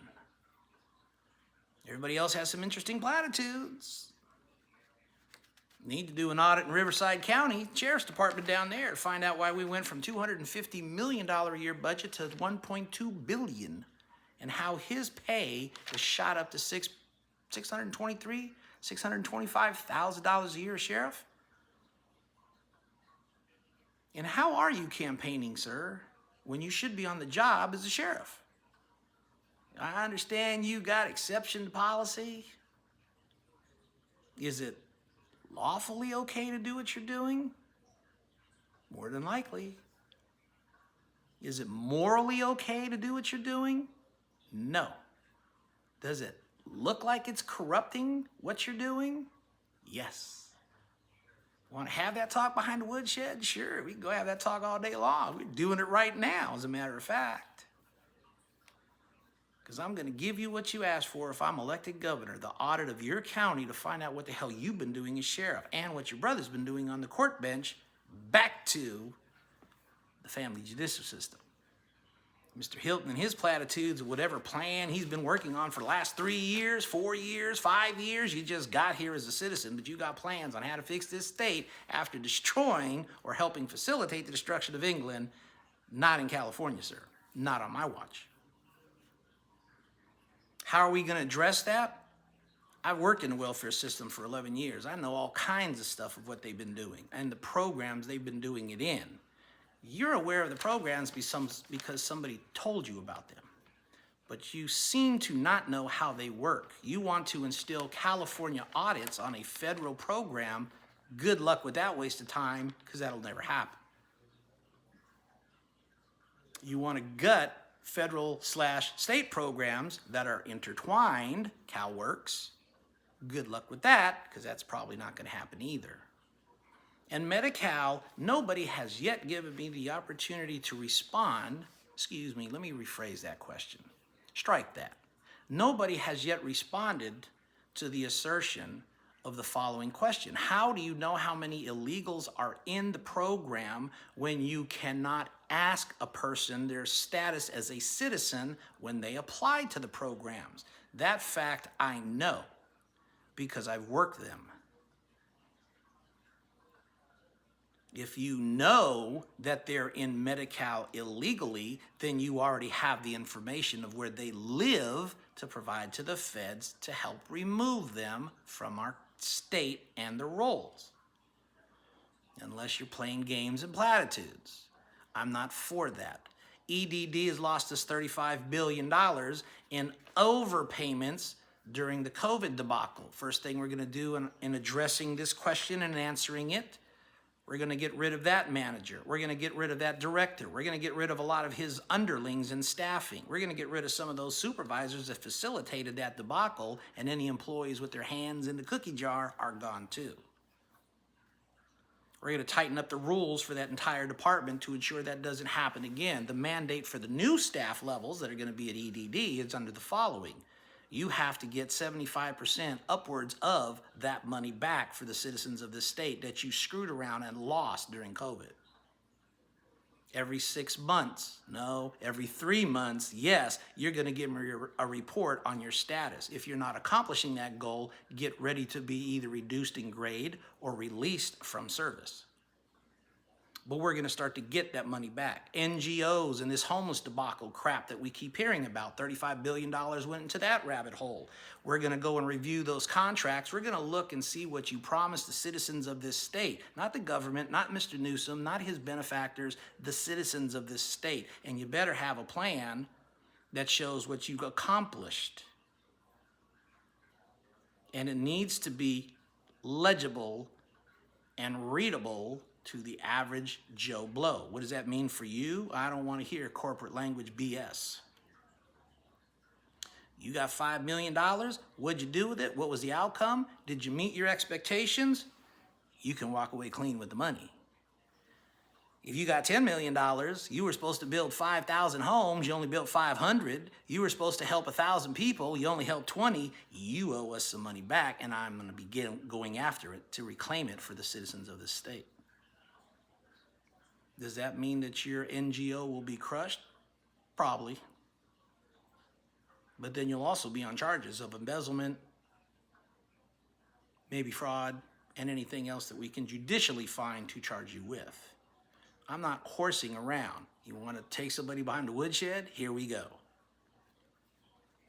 We're going to recover that money. Anybody that stands in front of a commission or a legislative body and has the gall, as that one young lady did way back when asked where all that money went to, and the director, CEO / manager in charge of that program said, well, we don't know, sir or ma'am. But if we were paid another $5 million, we could give you a responsible answer. Really? You're lucky you weren't slapped in cuffs, and you would have been under my administration. Train to Nowhere, that's going to be stopped, and that funding ended right away, immediately, as a matter of fact. You want to put money into that? Let the investors pay for it, but the taxpayers are done. Whatever you have built, done. If it even needs to be gone and torn down, oh well, we might end up doing that too. We have done that before. Put up light poles, rip them down, put up light poles, rip them down. You see government waste all the time. But we're going to start to clean that up. Every department in this state is going to give up the chart and a graph of their personnel in their department, what they're supposed to have to function. Then I'm going to want the chart that says what they actually do have to function. If there's anything above the 10% threshold I know exists, those vacancies are going to be removed and that additional money returned back to the citizens of this state. How's that going to work? Not directly. We're going to reduce the cost of what they're paying for in the tax lowering because we're lowering the business portion. That's how we're going to address that. High-risk programs, audit or not, everybody is going to get the come to Jesus meeting when it comes to money in this state. And for those of you that are unaware, stakeholder to me is the citizens of this state, not the unknown entity you keep referring to. Number 18, the stance on medical freedoms. There will be no mandates for medical injections in this state. We're going to go back and look and see what kind of inoculations we had as children back in the 60s, see what we're at now in the 2020s, and come to that happy medium conclusion with medical authorities on what's prudent and necessary for children to go through school vaccinated. But the 30 additional because we said so, what are these? We have no idea, but you got to have them anyways. Those are going to be over with. COVID shots, COVID boosters, anything with COVID, that's no longer going to be pushed by the state. If you want it, that's on you as a citizen to make that determination and the pitfalls that go with it. That's how we're going to deal with that problem right there. That was number 18. I'm sorry, 19 questions. Number 19 was the one I didn't really hear from that gentleman that said something about it. But I think it had something about the Palisades land grab, and I think I addressed that earlier tonight. Who wants to rebuild? Who wants to sell? Need to know that right away. What's happening with the removal of all the stuff that needs to be removed? If it's not there, there's not enough people, I'll activate the National Guard and their engineer groups to facilitate that removal and clean out.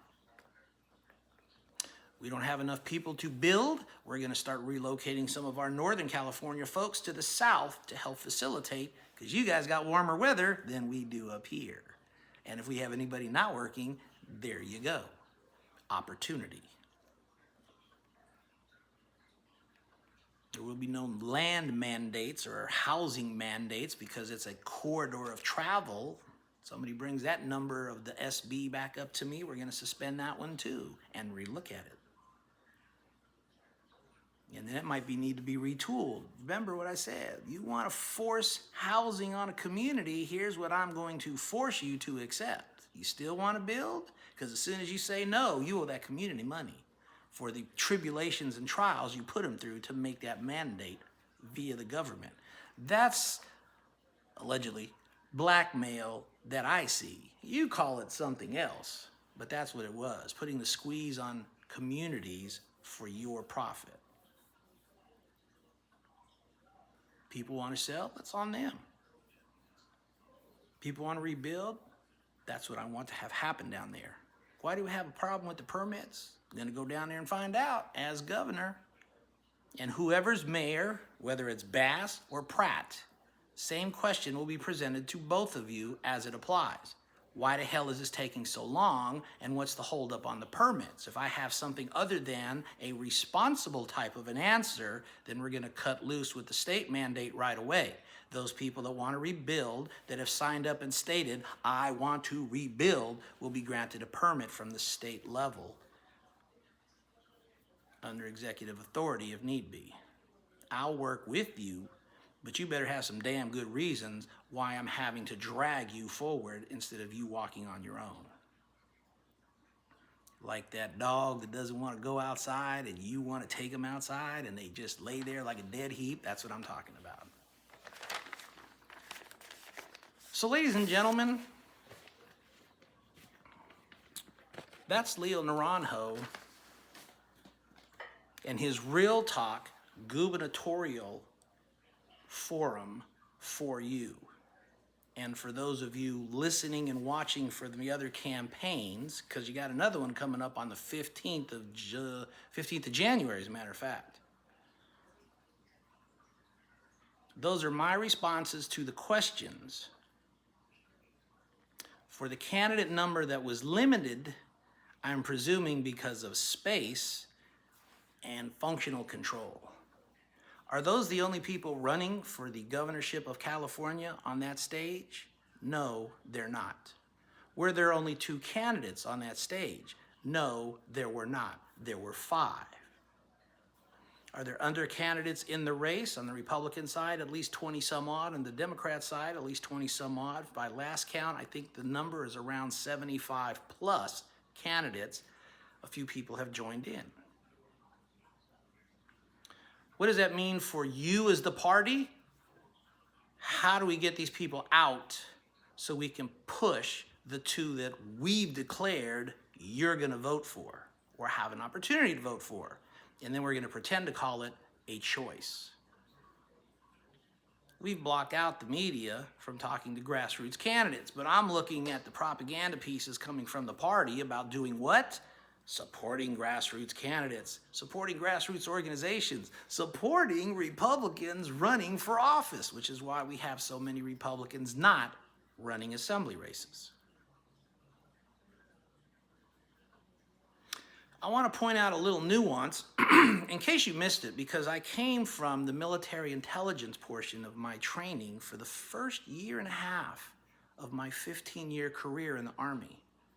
And unlike the 2 gentlemen that boasted about their military accomplishments, you don't hear me do too much of that of mine, unless I'm asked. They offer. I kind of wait till I'm asked.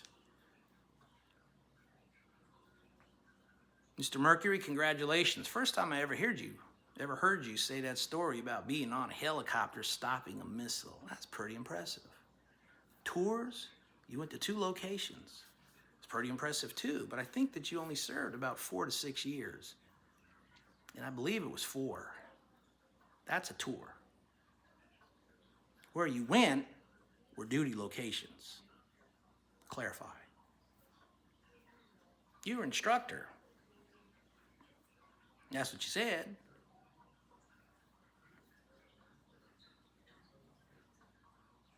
And that was your time in the military. Thank you for your service, sir. Congratulations. You did your 1 enlistment and you moved it along. Mr. Hilton has never served in the United States military. I don't think he served in the British military, but I don't care. That was in England. That's his problem.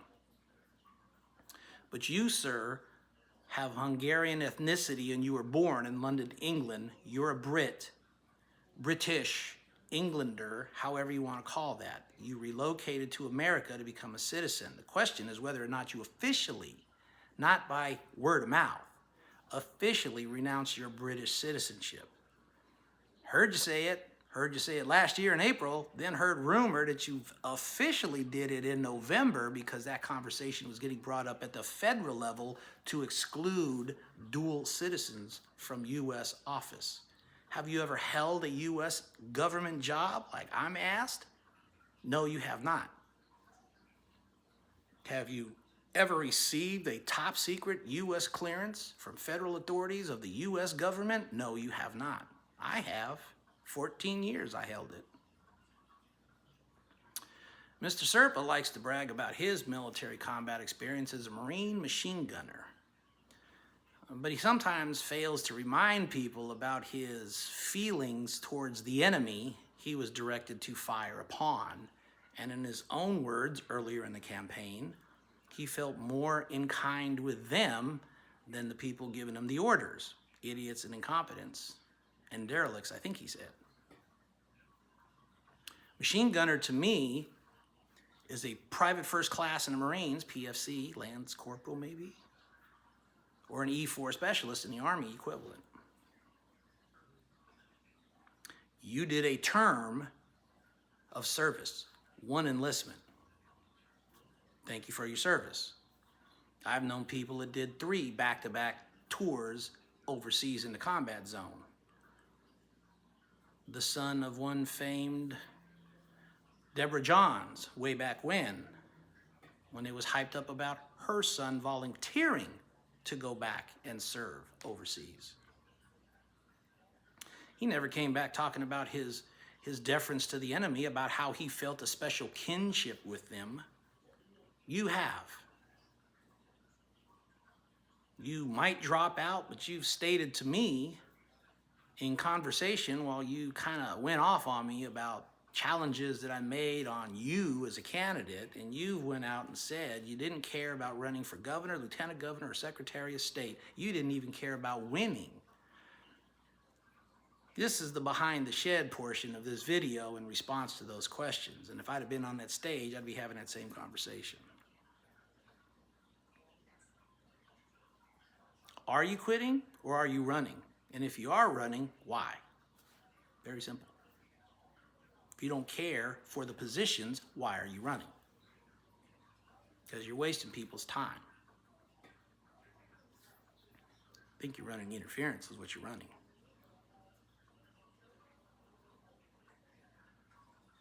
Mr. Herms, God bless you. You and I have talked about this child trafficking thing. We have a consensus of ideas on how to make the fixes.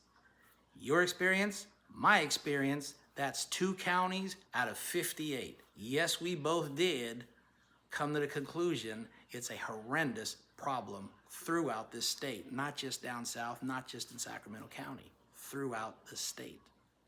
A huge financial boondoggle. I'd love to help work with you to figure out ways to fix that and derail that trainway robbery of families. Yes, I would. The sheriff, well, you can look at the videos and figure it out for yourself. BLM, did you kneel? Did you not kneel? What you have done is charged an individual with an assassination attempt against the President of the United States, and you've yet to prove your case, which is why you're getting sued for $100 million in damages called defamation. I called that out the very day that you were making your grand announcement. And then you got made to look like a fool, if you will, because President Trump said it never happened, but you insist that it did. So you fabricated evidence. Let the rest of that story come out with that gentleman's own version of it.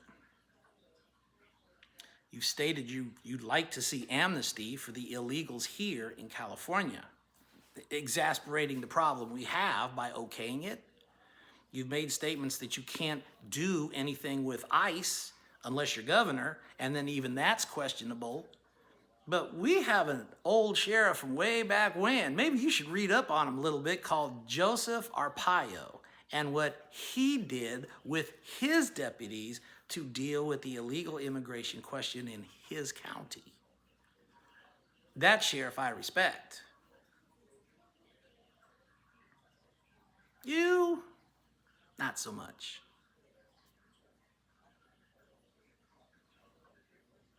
Your claim to fame is that you have ratcheted up Riverside County and you're the best thing going. Riverside County in 2022 had 1.3 million eligible voters. You had one opponent. How effective are you in your county that you so overwhelmingly won your re-election in 2022? It wasn't by a huge margin, I tell you that much. Because combined, you and that other gentleman could barely field 200,000 votes from a 1.3 million population voter pool. Rounded up, sir, that's only 12% of the population that elected you. And not even that much, because some of it went to the other guy. Oh, you won because the numbers weren't there. But you both could only move 12% of your population to vote in a sheriff race, and you think that's going to carry you through California?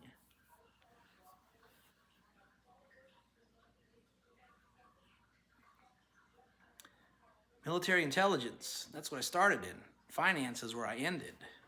Nuclear, biological, and chemical warfare was my specialty indicator on my MOS, which was my military occupational specialty.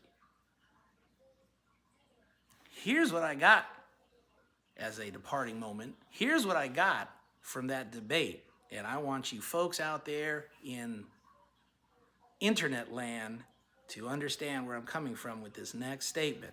Part of the behind the woods, take you to task conversation. Mr. Hilton has just now embraced the former, used to be Democrat Speaker of the House in the California Assembly, Ms. Romero, as his running mate for Lieutenant Governor.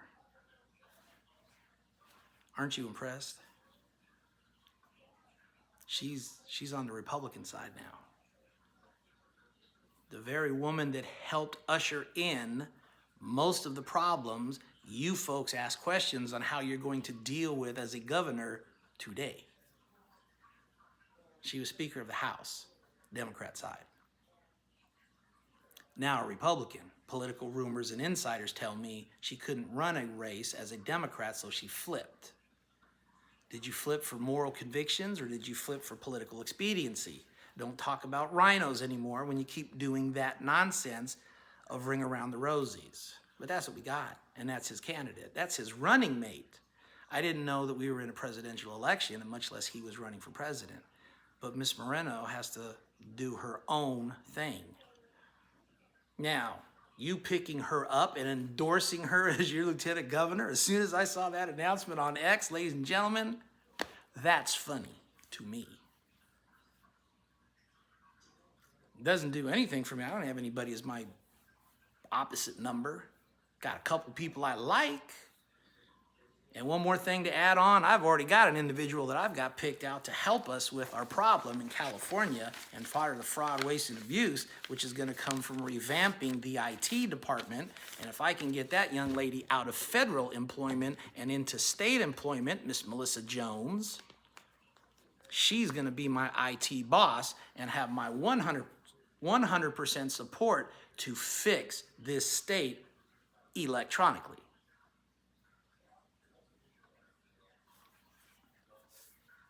She runs into roadblocks, though they won't be there for long. She runs into hostility, that's not going to be there for long. She runs into any type of complication to do the mission she's going to be tasked to do. There's going to be some people that are going to be very upset and disappointed after that gets exposed to her boss, which would be me, if I'm elected. But we're going to fix the electronics in this state. And back to what I was saying, why is this funny that Mr. Hilton has a brand new a lieutenant governor running on his side? Why is that humorous? Because have you looked at who's running for lieutenant governor? Miss E.B. Lynch is a Republican. She's running. I know her. I talk with her. But we're not there on the same page. I support what she's doing, gung-ho, but I haven't picked her up as a running mate. Mr. Jones, Brian Jones, oh, he's in there. He's well known too. But why I'm getting such a big humorous content about this is because in 2022, we ran a termed out state senator for governor against Gavin Newsom. He got schlocked, but not really, because half of our state didn't even bother to vote. And that candidate was Brian Dawley. Now, unless Mr. Dawley has officially withdrawn his candidacy from the lieutenant governor's race for 2026, Brian Dawley is also running for lieutenant governor. He's the guy up north that Northern Californians like. Some don't, but a lot of them do. And you just picked up a former Speaker of the House of the Democratic Party, no less, who helped usher in our problems, no less. You picked her up as your running mate. I wish my phone had some juice right now because it's hella humorous to me. What you just signaled to the people in Northern California with that selection. You can justify it as she changed all you want. But we know what the virtual signaling means by doing that from you, sir. I'm not here to play games. And when you start talking about taking candidates behind the woodshed, taking members behind the woodshed, yepers indeed. If you're sensitive, worried about your group getting their emotions fractured because of this conversation, like I said before, grow the hell up and welcome to the real world.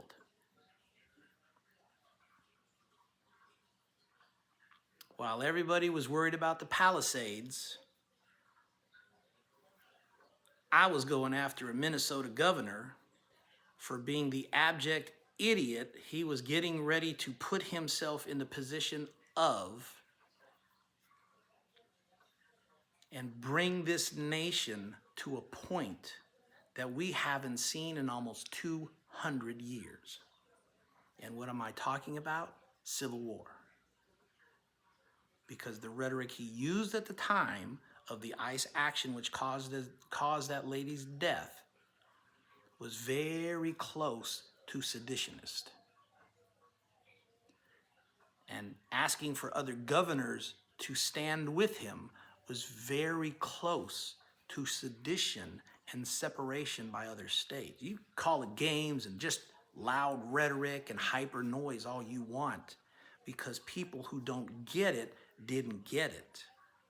Here in California, we were praising Mr. Pratt and the Palisades they let us burn, while we're getting ready to have a worse problem from that. In my letter to that gentleman, Mr. Waltz was very direct. As a candidate, the next 24 hours of whatever you say or do is going to go down in history as either you pulled back from the brink or you carried forward with stupidity because of party ideology. I'm not here talking about the party. I'm talking about our nation being put on the brink of those two words again.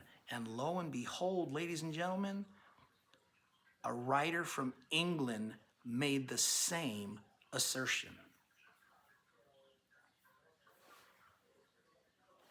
5 candidates on that stage, not one of them made a comment about pulling the rhetoric back and getting us out of taking it to the brink. Not one. Not one of those 5. And that British gentleman was too worried about his limelight being taken away because of the rhetoric coming out of Minnesota. And you saw that in the blizzard of posts that he made to bring Palisades to the forefront while the world was watching Minnesota implode and march us towards the brink of conflict.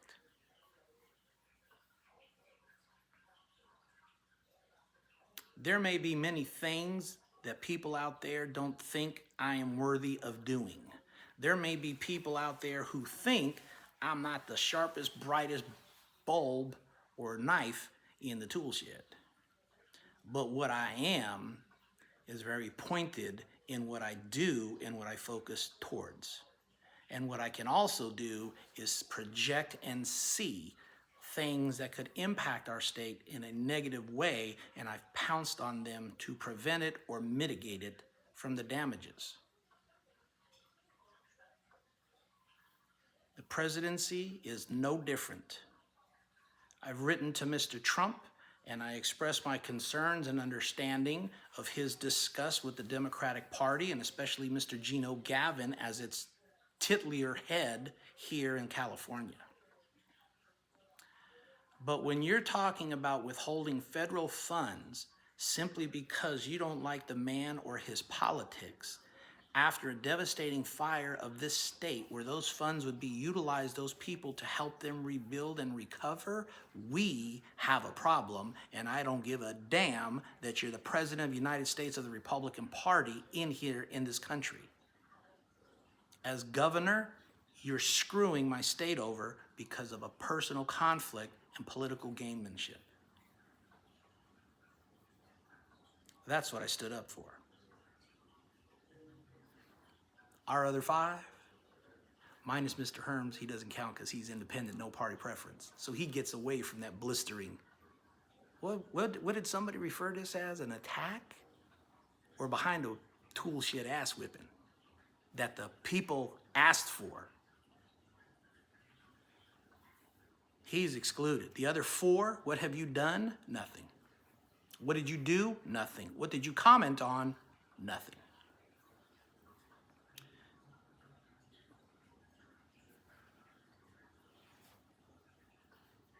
Thank you very much, ladies and gentlemen, for your time. I wish my phone hadn't died out. I would have put the big applause thing here for everybody to cheer, clap, and pretend that we had a huge audience. But no, we don't have a huge audience. But we're going to have an audience online. And we're going to put this out online to bring folks up to speed of the governors that are running and the candidates that are running for governorship. It's not just 2, ladies and gentlemen. There are people here actually trying to win a race, but they're not using magic tricks to do it. I had an individual tell me today our British candidate sounds more like Kamala Harris every time he opens his mouth to speak.